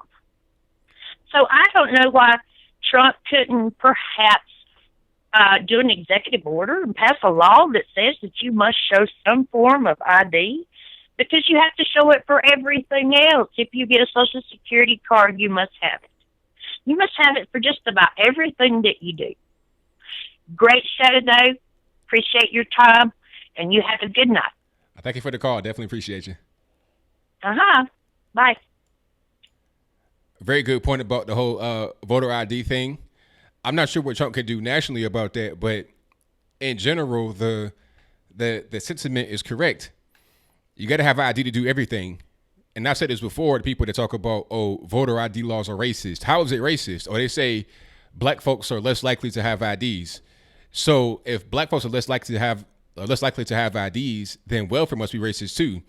And at any point in time, up to 25% of black Americans are on some form of government assistance. 25%, 1 out of every 4 black Americans are on some form of government assistance. So you got to have ID for that. So is welfare racist? And I don't get an answer. And then what they say, they kind of shift gears and say, welfare isn't the right.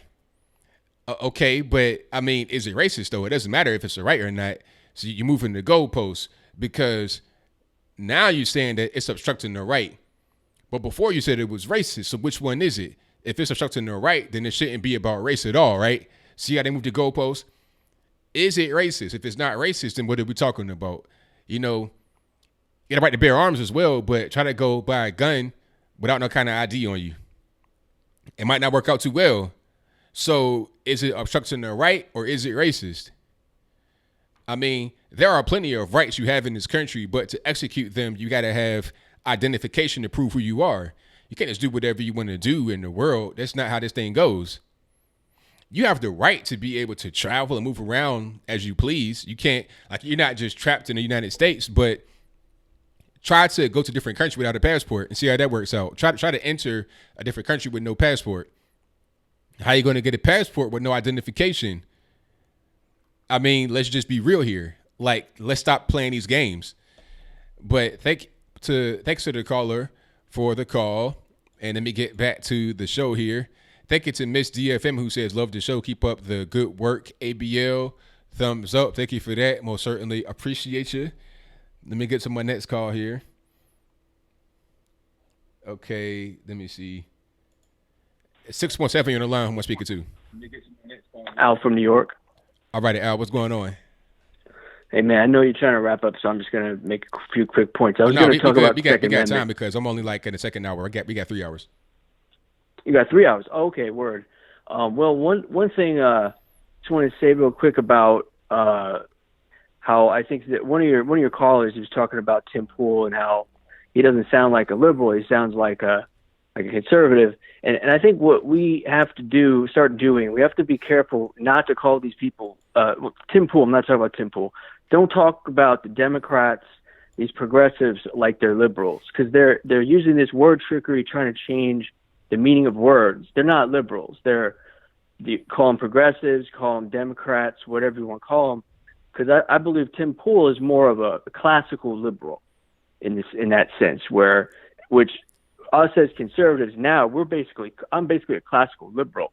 If you're a libertarian, which basically it seems like you're a libertarian in a lot of ways, you're basically a classical liberal. So miscategorize, because Ronald Reagan, he even said this. He said back when he was around, he said that fascism will come back in the name of liberalism. So we're playing into their games when we call them liberals. Okay, I see what you're saying.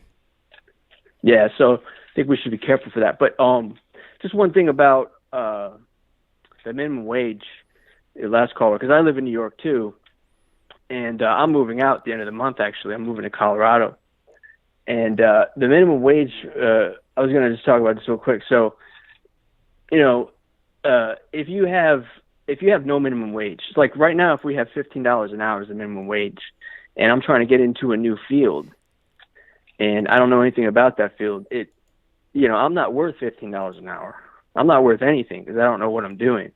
So what this does is it completely cuts out the bottom, the entry level positions to a market or to a particular field. So if I want to learn how to work on cars, like I'm not worth anything to have around. So if I say, well, I'll just work for $2 an hour just to learn it.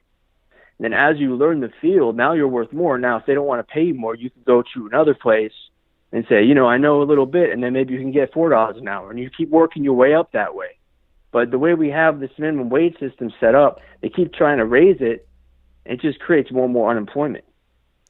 That's right. But people don't really understand that. People that are voting for the people to come into office, they don't understand how the economy works. Because I've said that before to people, and they tried to debate me on it, and it's like there is no debate to be had here. This is just how this whole thing works. And then they get into the feelings argument. They say, well, people deserve to make a living wage. It's like, deserve what? Deserve what? Like, nobody deserves anything. People have skills, and with those skills, they're able to get whatever they can negotiate. And leverage is created by your level of skill and the need for the particular job. I mean, you could be the best underwater basket weaver in the world, but if nobody's hiring for that, then you're not going to be able to get any kind of money, let alone $15 an hour. So we just got to be real here. Right. You got to have a marketable skill, and you got to be good at it. And if you're not good, you won't be able to get paid the kind of money you want. And if you're too timid to negotiate, then you won't be able to get more than someone who does negotiate. These are facts of life. Right. And when the government tries to intervene with that, you're not going to have a positive result. Right. Yeah. Because, when they talk about how the market's always changing, one of the things that makes it harder for people to adapt is not being able to learn new skills. And you can't learn new skills. You can't go to school, learn skills. School doesn't teach you anything. You have to do it. Mm-hmm. Anyone knows how to do anything knows you have to do it. And so if you take a year, if you really need to learn a new skill, a skill that will actually pay you something worth it, then in order to do that, like you have to learn something that's substantial. So you're not going to be able to be worth, if you don't know anything about that, you're not going to be worth anything going into it. So if you take a little bit of time, 6 months, and you work for next to nothing, or you gradually work your way up through. Now it puts the power in the worker, and it takes the power away from the employer, which not in a bad way, but the worker should be the one with the power to negotiate and to gain their skills. That's right. Absolutely correct. So one other thing I wanted to talk about. So someone mentioned Tulsi Gabbard earlier. Yes. And so in my opinion, so I'm basically a single issue voter. I'm a single issue voter when it comes to the Second Amendment. And I don't know if you've ever read this article, this 2006 article by the Wall Street Journal. It's called "Why Does the IRS Need Guns?" I've not read that. Okay, so this is a really interesting article, and I don't actually have a subscription to the Wall Street Journal, so I'm going to just quote you from the Daily Wire, who did a piece on the piece. Mm-hmm. And let me just get it right here.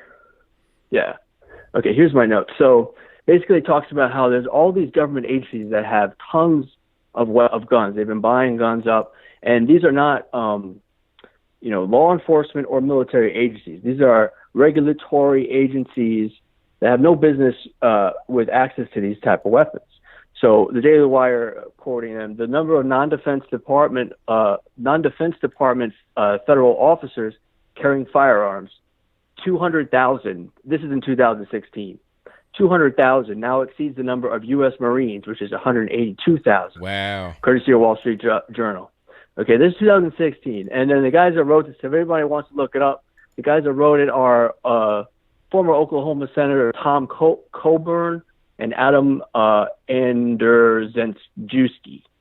So it goes on to say in the Daily Wire article, the Daily Wire article is called "Pretty Much Every Government Agency Has Guns." So it also goes on to say IRS agents have access to AR-15 military-style rifles. So that means that they're That means they're automatic. Health and Human Services Special Office of Inspector General agents have been trained by Army Special Forces contractors, and the Department of Veterans Affairs boasts 3,700 armed employees. Federal officers with arrest and firearm authority numbered 74,500 in 1996. Now it's over 200,000. This is 2016. The authors created this site called openthebooks.com, where their report on this, you can read the whole report, and it's very specific. Each agency, did I mention 67 agencies, turns out. Oh, I was about to say, during a 9-year period through 2014, we found 67 agencies unaffiliated with the Department of Defense spend $1.48 billion on guns and ammo. Of that total, $335.1 million was spent by agencies traditionally viewed as regulatory or administrative.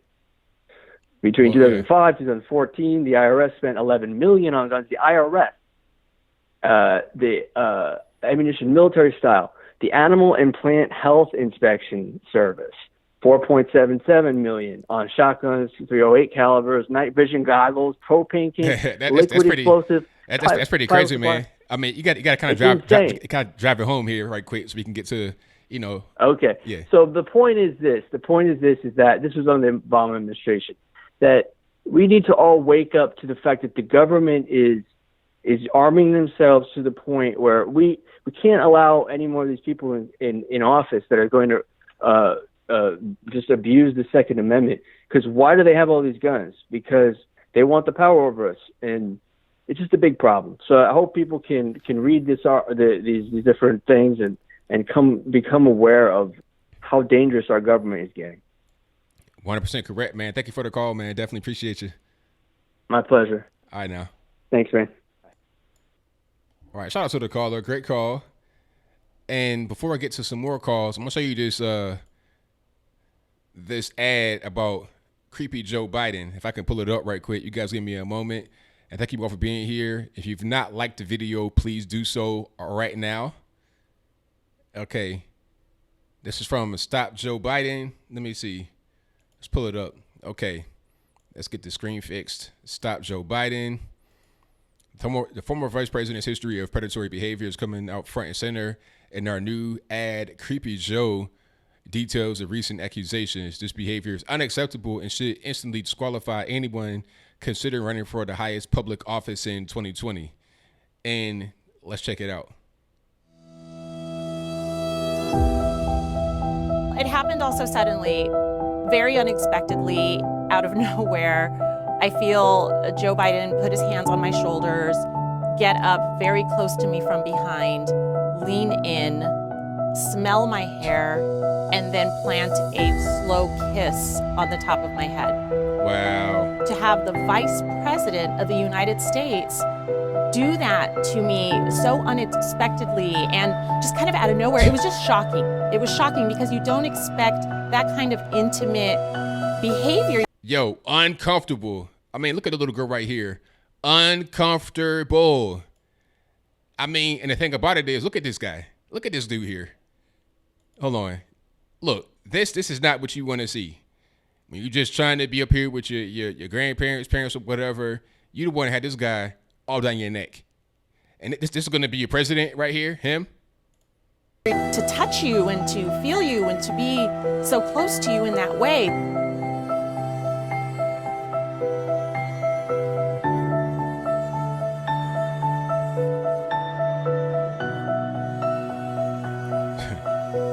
Stop Joe Biden. Vote Trump 2020. There it is. And you see the name of the thing, Creepy Joe Biden. Yeah, so, I mean, Creepy Joe, that might not be who you want for your next president. It's amazing to see the left go through mental gymnastics to say that it's okay for him to do whatever he's doing. Yeah, but that one with the little girl, the red-haired girl, that pretty much encapsulates it right there. She's like trying to get away from him. Like, please leave me alone. Stop touching me. But what she said is exactly what he does. That's pretty much his whole MO. He was able to put out a video and was like, oh, well, nah. Look, I'm sorry. I get it. I ain't gonna do it no more. This dude had been doing that for a long time. I felt like it was just fine to sniff girls' hair, little girls too, like kids, children. You understand what I'm saying? They can't even really do too much to fight back. But let's get to some more calls. Nippin, what's happening? Not much. How you doing? Everything's good, man. Can't complain. Yeah. I have a lot to say today. Okay, man. Let it on out. First off, there's been have you been keeping up with what's happening in Europe? Well, there's a lot going on over there. I'm not really sure where you're going to be. Anyone in the chat from Italy or a football fan? I don't know. Well, or soccer, as you would call it in the US. But yeah. Now, during a football match in Italy, a football player received racist abuse from opposition fans. Now, that's true. The fans were racist. But, what was I saying? The fans are racist in Italy. Is that what you were getting at? Yeah, the opposition fans were being racist to a black player. And then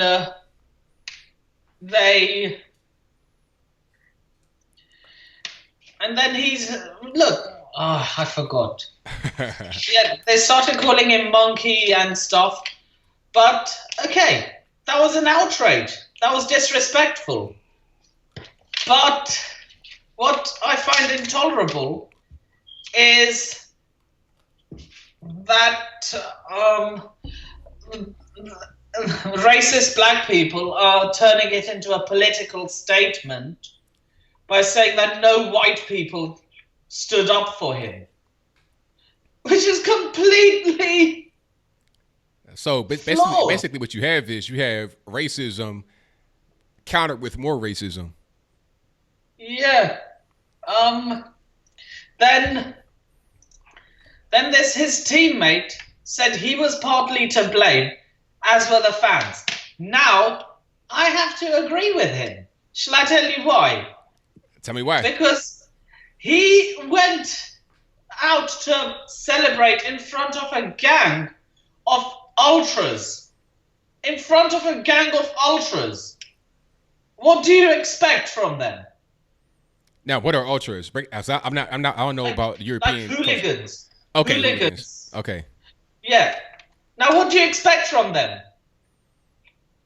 Well, yeah, they're gonna be disruptive, and they're gonna be. Yeah. Yeah, that's what they do. Yeah, and then they said something racist. Right. In fact, if you can get the article up, it would be great. It's called Leonardo Bonucci Breaks Silence. You might want to try searching that up and putting it on the screen. Okay, I probably won't be able to do that right now, but we can just go with what you're saying. Okay, and then the other thing is that quite recently, a lot of people have been sharing an interview John Wayne did with Playboy magazine back in 1971. Oh yeah, I saw that.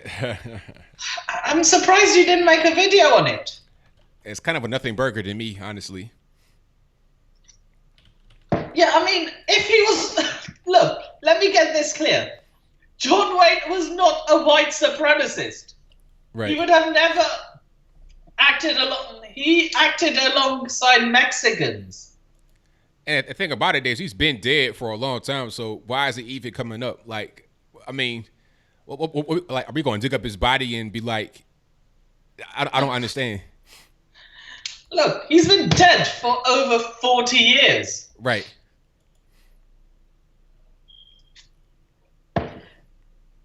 And they're still going on about it. So yeah, it's a complete nothing burger. Yeah, total nothing burger. And Brexit has been delayed indefinitely. So will it ever come back to the table to get done, or is it just that they're going to keep kicking down the road for as long as they can and never be able to do anything about it? I have no idea. So what was the reason behind delaying it? Do you know? No, I think it was like they just want to stay in as for as long as possible. Yeah, I think at a certain point there shouldn't be any more delays allowed. It should just carry on, as y'all say. And going back to that soccer incident, that defender, the teammate apologized. And now the people are saying, oh no, he had this scripted by his agent. His manager made him say it. No, it was all in his own words. That doesn't even really matter at the end of the day. The thing is that he did apologize. So what more can he do? Because if he apologizes, then anybody can criticize it and be like, oh, that's not his words. I mean, the media took his comments completely out of context. Right. So yeah, if you get time, search up Leonardo Bonucci and see what it comes up with. I'll check it out. Yeah. So. Oh, it's a question in the chat. What are you drinking right now, Nippin? Oh, blackcurrant squash. You said squash or scotch? Blackcurrant squash. Okay. Gotcha. Oh, okay, I see. Yeah. And what else? Creepy Uncle Joe. Yes. I do not want a sex offender as president. Me and you both. I think we're on the same page with that one, boss. Yeah. Because the last thing I want is him coming. He needs a restraining order. End of story. Yeah, on any woman or any person, like, you can't come within 5 feet of anybody. No human beings, because it seems like he can't just keep his hands to himself. Yeah, he's a sex offender. Pretty much. Yeah. Now, what I don't get is, like, people like him get away with actual offenses, but people, the ordinary Joe, like you and me, don't get away with it. No, Even though we, like, he gets away with being an actual sex offender, while people like you and me would just be charged for putting our hands around somebody's waist. It's innocent. Right. So yeah. And illegals in Chicago. Why am I not surprised? You see the story I did about the basement? They had 33 Guatemalans in the basement being forced to work. No, I didn't see it because I rarely use my conservative channel anymore. Gotcha. Because I'm just scared that if I do anything, I'll be demonetized. Yeah, I'm with you on that one, man. But I gotta keep getting. I gotta get some more calls on the line. You know, the lines are pretty busy, so I thank you for the call as always. Most certainly appreciate you. So yeah, I only want. Yeah. Alrighty. So one last point before we move on. Now the corrupt mayors. What of them? Okay. Just quickly before I get to the next call. Sure. I don't want to keep you hanging. Yeah, you had it's a long story, but basically the Baltimore mayor, Catherine Pugh, was found to be accepting payments in an unethical way. She was getting paid. Well, she was on the board of a medical system in Maryland for her book, which is like $5, a children's book. And she was getting payments while she was on the Senate board in Maryland, and she was pushing for bills at favorite hospitals. And then when she became the mayor in 2017, she was getting paid from a company that was trying to become the city's insurer. And the next year after she came in office, the city did become the insurer with a $48 million deal. And she got a total of like $500,000 from the first place and $114,000 from the second place. So she was getting paid to do certain things like that. Yeah. When is she going to be done for corruption? Well, she took a quote unquote leave of absence indefinitely for now, but I'm not really sure when she's actually. No, she didn't take a leave. There's a difference between resigning and getting caught. Well, she got caught. She got caught, but she didn't resign yet. So we'll see what's going to happen with that. But I gotta get to some more calls. You get what I mean by saying, "Oh no, you didn't apologize. You got caught." I'm with you, Nippin, but the calls are blowing me up. So yeah, sorry about that. Alrighty, so thank you for the call as always. Yeah, and I shall see you on Sunday. Alrighty, see you then. Peace. All right, thank you, Nippin, for the call. Nippin is always a great guy, but the calls are coming in, so let me get to the next call here. 910, you don't know who I'm speaking to. Hey, what's up? Hello? Hey, what's up, ABL? Sean from North Carolina. What's going on, Sean? How you doing, man? Everything is good, man. About yourself? Pretty good, man. Pretty good. So, and dude, you have every right. I have called into the show. I just wanted to play devil's advocate for a second with creepy Uncle Joe, if you don't mind. If it's getting too off the rails, just boot. You know, of course, feel free to just boot me, but I'm gonna keep it respectful. But I'm in the same boat you guys are. I think he's a weird guy.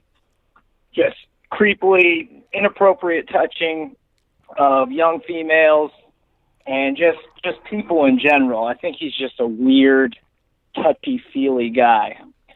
But here's where my opposition comes in. What I'm saying is, okay, it's turnabout is fair play in the current political environment. If people were so willing to rake Brett Kavanaugh over the coals over unsubstantiated, uncorroborated allegations, you know, we should be able to do the same thing to Joe Biden. But do you think that brings a more volatile political environment if that's the way we're going, if turnabout is fair play is the way to go from now on? I mean, that's politics in general. That's how it's been. I mean, there are terms for this. Mudslinging. I mean, it's always been part of politics, so this ain't really nothing new. Okay, but wouldn't you say like, you know, 30, 40 years ago, or even, yeah, I would say up to 30, 40 years ago, Nixon era, Ford era, Reagan era, that politics was a lot more, I would say, polite. People were more respectful of each other than they are now.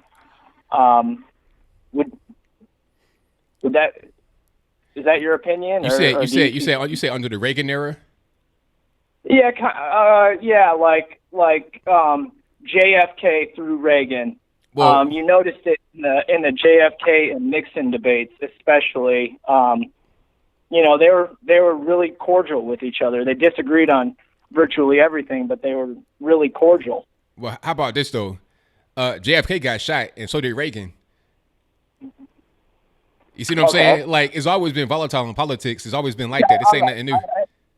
Okay, that makes sense. The only reason why I want to bring it up is I think the whole turnabout is fair play is a dangerous realm to get into, and I don't really, on this Joe Biden thing, I don't think the right really needs to do much.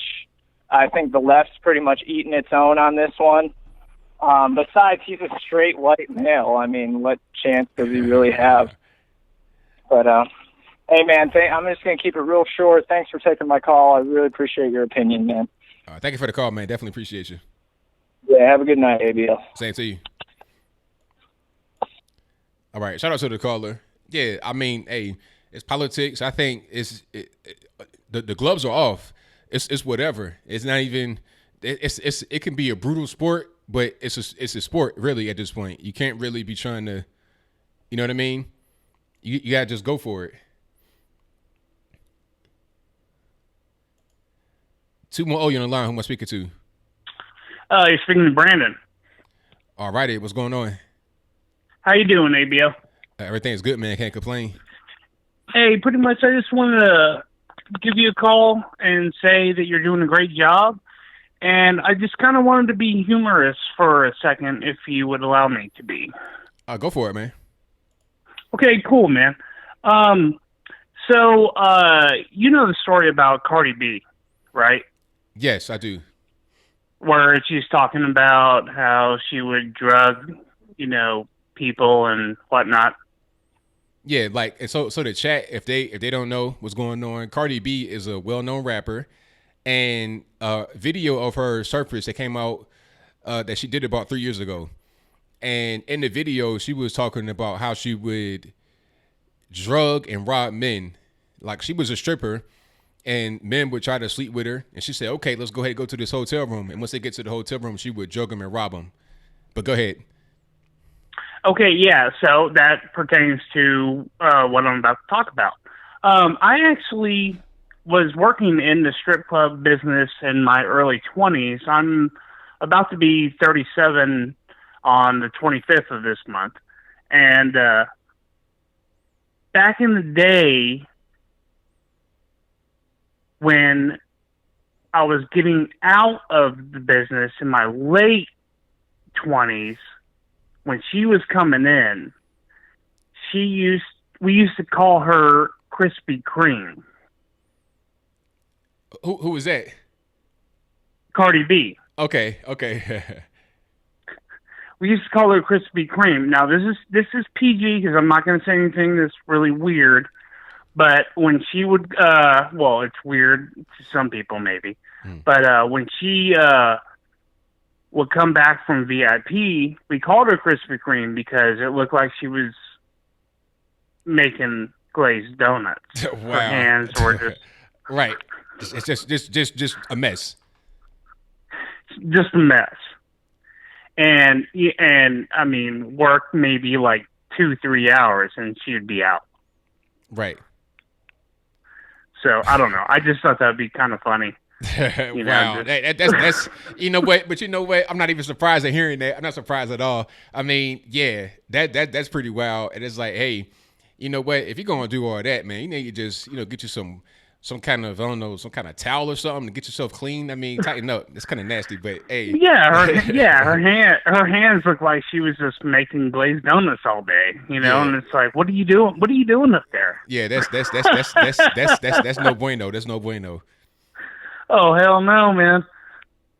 I don't know. It's just, I just had to share it, man. And people, like, oh, you're BSing. And I'm like, no, dude. Like, dude, I know. Like, wow. Not surprised at all, though. I mean, I could pretty much tell that might be her lane. So we know what's going on now. Pretty interesting. Yeah. I just, I had to wrap it up with a nice bow on top. There you go, man. Thank you for the call. Definitely appreciate you. Yeah, no worries, man. Keep up the good work. All righty. All right, late. Thank you to the caller. And if you don't get that, I don't want to explain it too much more because we are a family show, so I keep that PG-13 for you. If you gotta tell your mommy, your daddy, hey, what does that mean? Hopefully they don't tell you. And thank you to the caller for letting me know what's going on. And shout out to the super chatters here. Before I get to super chatters, let me get to my next call. Let's go ahead and get straight to it. 470, you know, line, who am I speaking to? Hello. Hey, Anthony, how you doing? I'm all right. How about you? Oh, good, Anthony. You knew I was calling in this Wednesday. You on the TV. Okay, well, hey, you're on the line, so you got the floor. What's going on with you? You know I had to call when I see my Anthony on YouTube with his show going. But anywho, Anthony, I'm just so happy over here because Jesse is walked and it ain't nothing y'all gonna be able to do about it, Anthony. Well, he didn't get off the federal case yet. They're still investigating that, so he might go to the penitentiary. He ain't done yet. What is Anthony? You ain't going to jail, Anthony. Why would you put a gay man in jail, Anthony? That's just putting us in paradise, Anthony. Hey, well, he can go then. He can have fun in jail. He ain't going to jail, Anthony. Gay people, we don't go to jail. Y'all just give us money and we just go about our business. Nah, he's going to But jail. anywho, what else, Anthony? What happened with Nipsey, Anthony? You a fan of Nipsey too? Nah, I can't say I was a fan. I knew who he was, but I can't say that I was in my car listening to Nipsey Hussle's music. I saw the video, Anthony. That man just walked up and just shot him dead, Anthony. Yeah, he did. He did just do that. It's unfortunate. You had a very jealous and hateful person that went out and did that to him. Everybody just ain't your friend, I guess. I and guess what's not. with Joe? What's with Joe Biden? Y'all talk about Joe. He's creepy. He's a creepy old man, you know, rubbing on women's shoulders, sniffing their hair, you know, all kind of just weird, uncomfortable stuff that makes women feel uncomfortable. And he did it to men too as well. So he's just not the kind of person that you want to have to be the president doing stuff like that. You need to come to Atlanta and do that to me too, then, Anthony. I don't know if you want that because, you know, Joe Biden, I mean, you like the 80-year-old men, you like guys like that. Well, the first man that ever touched me when I was in Atlanta public okay, school. all right. Okay, all right, we got it. Okay, I say no more. Well, Anthony, you just trying to make me feel bad because I was molested. Hey, nah. We take this seriously over here, so we don't want to have nothing like that taken lightly. Okay, Anthony. It was me too, though. But anywho, Anthony, me and my boyfriend, we went and walked around Piedmont Park, Anthony, and we were trying to look at all the statues and anything that was up there, and I think we found one of the Confederate men just. Oh, so you found one. You had to go looking for it, huh? You couldn't just see it normally. You had to go look for it? Well, I got eyes, Anthony. How am I find it if I don't go look for it, Anthony? Okay, so what you going to do about it? Do nothing to it, Anthony. We just had me a police officer while I was in the park, Anthony. But anywho, did you see Beto today, Anthony? No, I didn't see him. What'd he do? He was talking about reparations and how he's gonna give us 40 acres and a mule. I'd rather just have me, you know, my little apartment in to get on a new Obama phone and maybe, you know, a Mercedes or something, Anthony. Obama phone and a Mercedes, son. That's what you want? What's wrong with it, Anthony? I'm saying that kind of don't really match. You're talking about a cheap little flip phone with a luxury car. That don't really match. Oh, hello, Anthony. Don't talk about Obama like that, Anthony. I mean, spring you for get an a iPhone. Smartphone, Anthony. Look, you get a smartphone, Anthony. Don't do that, boo. Don't do boo. Spring for an iPhone or something. Well, Anthony. And what's up with you and the Blexit friends? Hey, everybody's busy. We're gonna try to get something together though, but everybody's been real busy. And them other little men that you was on the TV with the other day, they Blex's friends is too, Anthony. I don't know who you're talking about. I've been on TV a little bit. You talking about when I was on RT?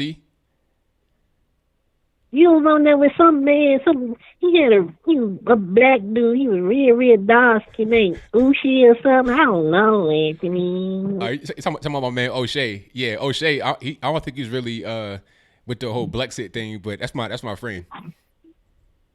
Oh, well, I guess he might be Blexing too then. But anyway, Anthony, you know who I want to see. You know his name, so I ain't gonna call him today. You know. Yeah, we all know. He made me mad. He made me mad the other day. He talked about trannies and people like that. You know, I was just a little upset, just a little bit, Anthony. Yeah, you'll be all right. He was telling the truth. You want to speak funny, so he's telling the truth. You know he wasn't telling no truth. This is a tranny world. But anywho, Anthony, your other friend Kevin, with that nice shiny black bald head, Anthony. Hello, Anthony. I'm here. I'm here. I'm listening to you. I'm right here. I ain't going nowhere. But yeah, Kevin for Kevin's Corner. That's my man. Good dude. I saw his video the other day, Anthony. I just keep falling in love with that big burly beard of his. Okay, that's nice. That's nice. Hey, that's great information to know. Shiny bald head. Oh, okay. All right, that's nice. Do we got anything else? Stop from your lusting over these dudes. Why I gotta be lusting, Anthony? I'm just having true feelings, Anthony. That's what it sounds like to me. I be feeling the same feelings about you. Look, hey, let's not do that. Let's not do that. Let's go ahead and just wrap it on up. Put a bow on it. Okay, Anthony, I'm finna go because I got to go ahead and do me something anyway, Anthony. But anywho, Anthony, I did see your other little friend called in. What's wrong with him? Who you talking about? The one that was sitting there drinking that wine. you know Anthony Scalia Jr. You know who I'm talking about, Anthony. That's my man. That's my man Nippin. Shout out to Nippin. He's a good dude over there in UK. Oh, he the one trying to Brexit, Anthony. Yeah, he's trying to Brexit. Yes. Well, I don't know what to say about that, Anthony, but he could call his daddy Anthony Scalia or something. Maybe he can help him. I don't know. But anywho, Anthony, I'm going to see you next on Saturday, Anthony. All righty. I thank you for the call. Definitely appreciate it. And tell amazing look. Ooh, just kidding. Ooh. All right. That's enough. That's enough. Have a good night. Okay, Anthony. Bye, Anthony. All right now. Okay. You guys, I don't know who that is still. I've not been able to identify that person. Kevin for Kevin's Corner. It could be Kevin. I'm leaning more towards Kevin. We know that it's not Lucas. I was able to confirm that. It could be Kevin. It's somebody that I know that's been trolling me for a long time. Shout out to my man O'Shea Duke Jackson. That's what you mentioned earlier. And I was on there talking to him about what was I talking to him about? Oh, about Nipsey. And a lot of other things in different videos. All right, let's get to my next call. Y'all are crazy. 501, you're on the line. Who am I speaking to? Hi, Mr. Anthony. Discombobulated. This is Blake from Arkansas. I missed the first part of the stream, but wanted to bring up something real quick. You got corrupt mayors on there, and Rahm Emanuel. I'm sure the Jesse Smollett thing's been beat to death, but one thing that I saw that nobody really talked about was that whole press conference that he did with all the police in uniform and everything standing behind him. He's getting out of office, and he's not running again. And I kind of saw him as certainly a bag man for the DNC. I kind of think he's going to take over at the DNC after he gets out. I don't know that for a fact, but one of the things that press conference kind of did was it certainly cast him in a light of positivity on the way out, and it certainly gave the police department good PR. It seemed all kind of fake, and the superintendent of the police department, as he was sitting there with Rahm Emanuel in the background, he looked a little disgusted. I don't know if you watched it, but what were your thoughts about that whole fiasco? I thought it was totally fake myself as well, and not only from Ron, but also the superintendent. Because one thing about the superintendent is that, okay, let's go back a little bit. The whole Jussie Smollett thing, right when that happened, and they were able to identify what was going on and the people that were involved. They had a press conference, and the superintendent came out there. At the end of the press conference, one of the reporters asked the superintendent, what would be the appropriate punishment in your eyes for Smollett? He was talking about an apology and paying some of the money back that was spent on the investigation. I'm like, okay, he's already said right here that he doesn't want any kind of jail time. So then when you had the 16 felony counts, I'm okay, that ain't going to stick. That's not going to stick at all because the guy already said he just wants him to apologize and pay money back. So then when the charges get dropped, I'm like, okay, I saw that coming. And then the whole thing with Kim Fox came out, and in the texts and emails she was exchanging with Michelle Obama's former chief of staff, the Asian lady. When those came out, in the text and emails, she was talking about, I spoke to the superintendent about trying to get Jussie off or trying to get the whole thing moved to the FBI. So I think they were communicating, and then before he even went out there on stage or talking to the people at the press conference, he already had in his mind that he was going to give him a lesser thing. Rahm Emanuel trying to look good in front of the cameras, so they both kind of like playing this game for the cameras, in my opinion. Yeah, well, the funny thing about some of those comments was, like, so if he lies to the police, the local PD, it doesn't seem feasible that they could just turn over that investigation to the FBI. Like, their charges, their local charges, their state charges are theirs and theirs alone. Why would she say that? Why would she say that? That seems fishy to me. But yeah, so it was coming up for election time. They voted in a Democratic mayor, and the state and the state of Illinois and the city of Chicago has gotten in a lot of bad PR about taxes, unfunded pensions. People are moving out, bad crime, all this stuff. To me, that was like a salvage project. That whole press conference was like a salvage project for Democrats and for the local governance to keep their offices and to get good PR and point the finger at somebody else. Like, Jesse's deal with them was, okay, you're going to take some really bad PR, you're going to get a slap on the wrist, and you're going to take a whole bunch of heat so that we can continue to keep Democrats in office. Like, okay, so they've got bad funding, bad taxes, bad unfunded pensions, increased real estate taxes and stuff like that in Chicago. So now people look at this situation and they go, oh, well, they're investigating crime and they tried to do it, but government and the prosecutor's office, they dropped the bag, and maybe they're corrupt and maybe they're not. They've always been corrupt, but $130,000. Well, they investigated crimes, but it didn't happen. And I mean, it's just it's a diversion. It's a complete bullshit, fabricated. Careful. Sorry. This really gets me. It gets my goat. I get really mad about the amount of strands in their web and the way that they manipulate people and collude with the media, and it's so corrupt, it's so disgusting, it's so sick. Anthony, I'm right there with you, man. It's really a mess, man. These corrupt cities, these corrupt people, and it seems like it's a big web, like you were saying. It's a big web, and it all kind of just compounds on itself, and it's really something that we should look at and just get fixed. Just in general, people need to look at that when they're voting. Well, the crazy thing about it is so we've kind of got some idea or a smell of corruption with Kim Fox and what's her name, Chen, and all that kind of stuff. Well, who's in charge of investigating these people? Their own buddies. I mean, they're so into it and so corrupt and so far gone that, like, the only way that any of this could get solved is from a federal level. Like, it would have to be a huge investigation into all these people. most people just go, oh, well, nothing can be done about it. It's the prosecutor's office. It's their discretion. There's maybe a gray area, some shared responsibilities. Nobody's to blame specifically. They can point the finger at somebody else. Well, I thought they were doing this. It's just so gross. It's just, like they're covering up their tracks. Like I would love to find out what the story behind all this stuff was. Kamala Harris involved?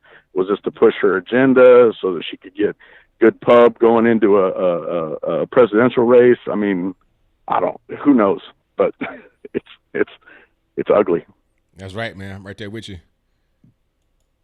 Well, that's all I want to do. Just rant and spew out some thoughts. Thank you, sir.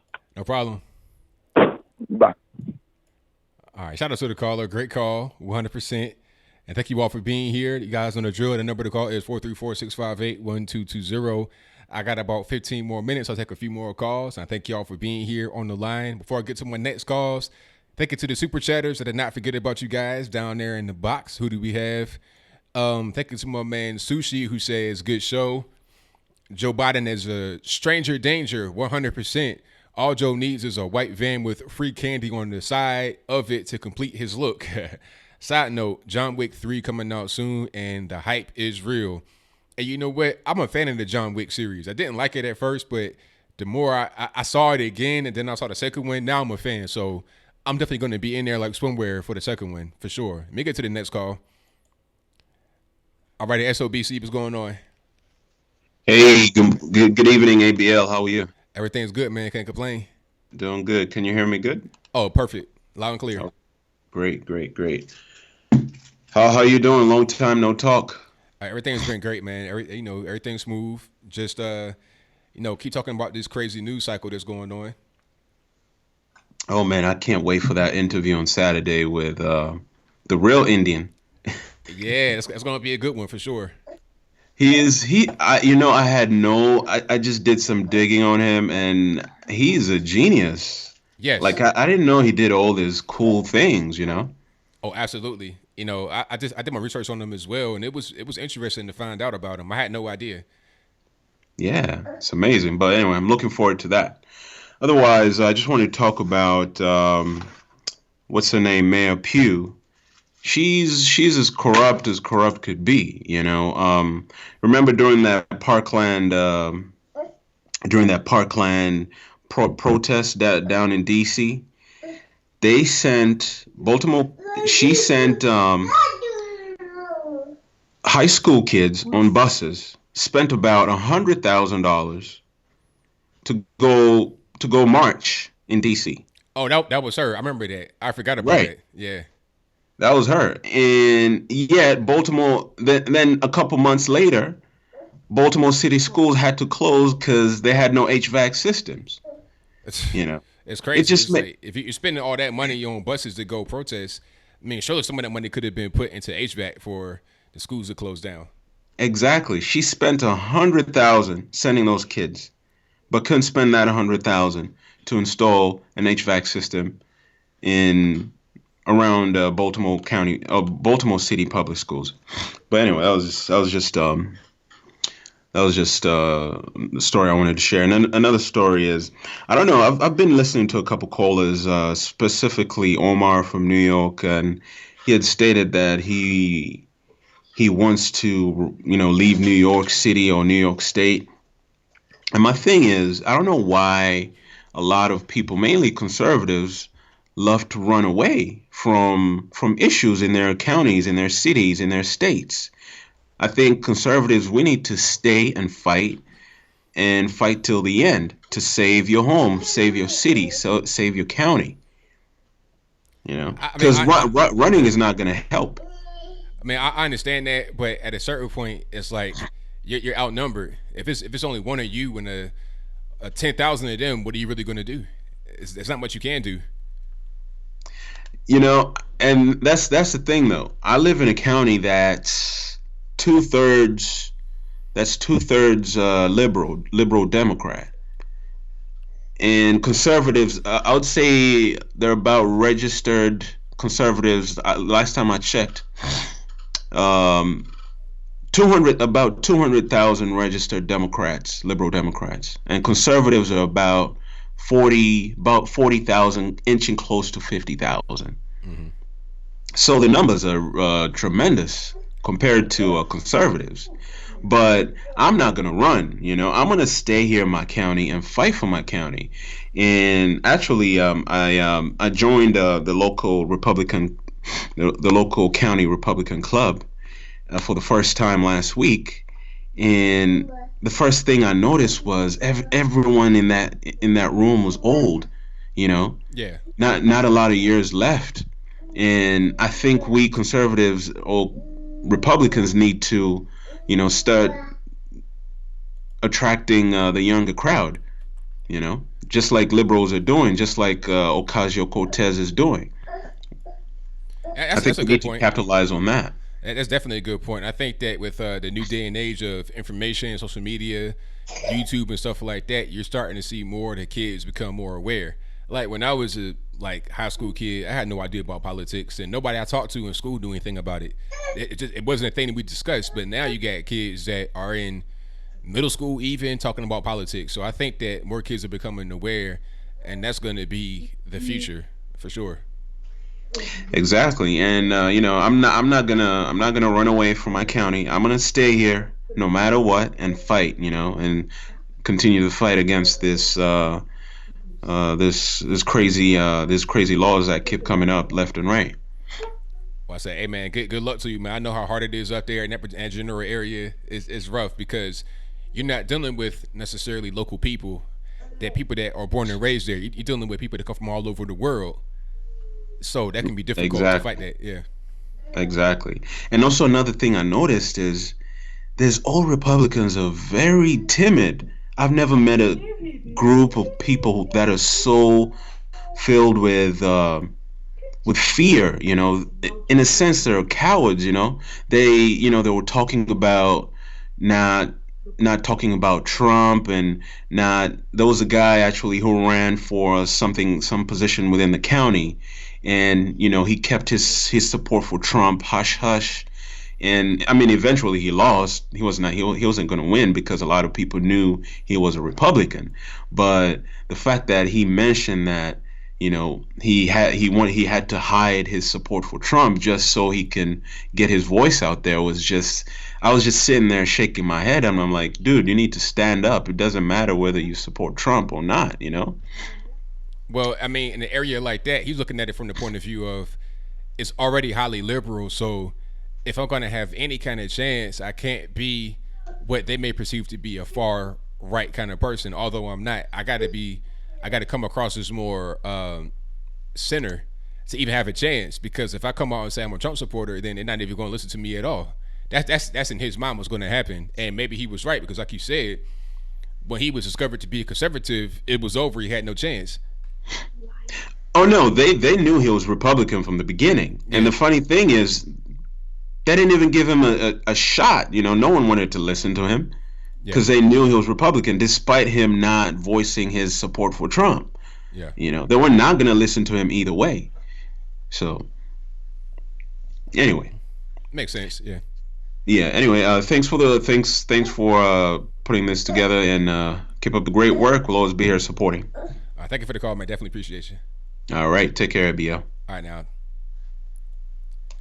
All right. Thank you to my man SOBC for the call. Always a great one.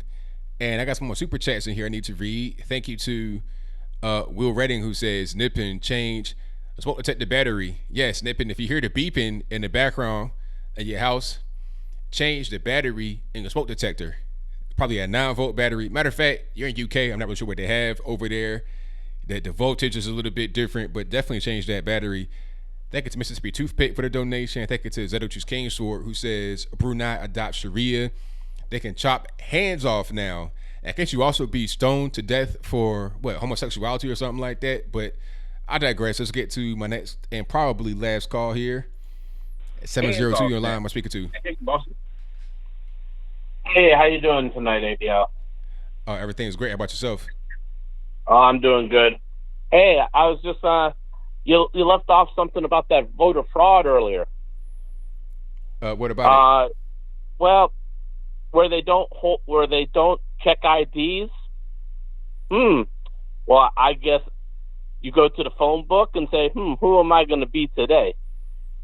Yeah, right. Exactly. It's a lot of the fraud can happen very easily. All you got to do is just find somebody you want to be, and then you can vote multiple times in different places.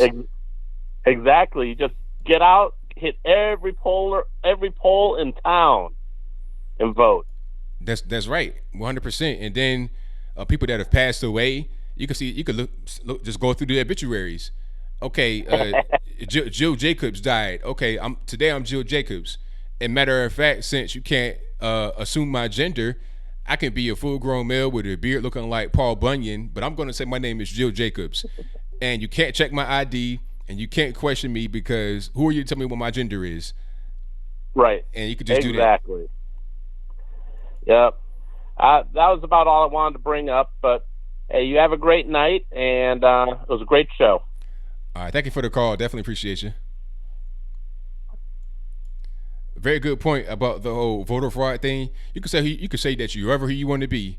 You could say that you identify as anybody in different polling stations.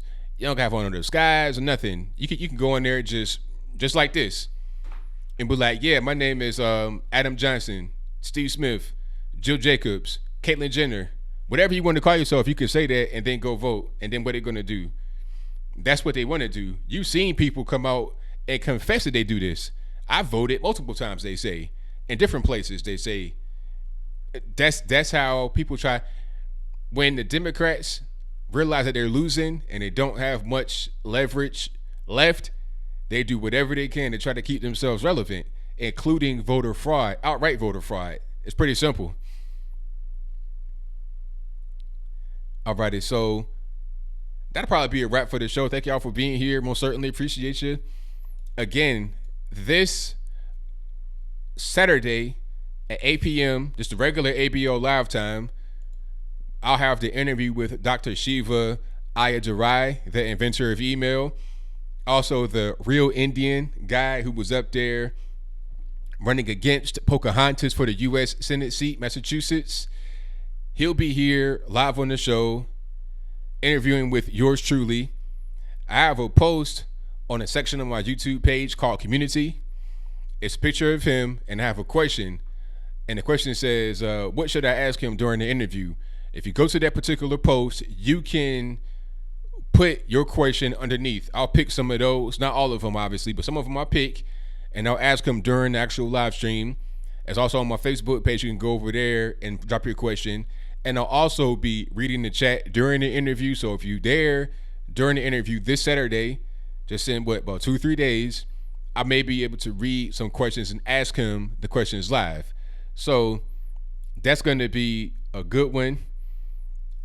Lots of Jane, you wanted to call in. I didn't see you, but that's definitely going to be a good one.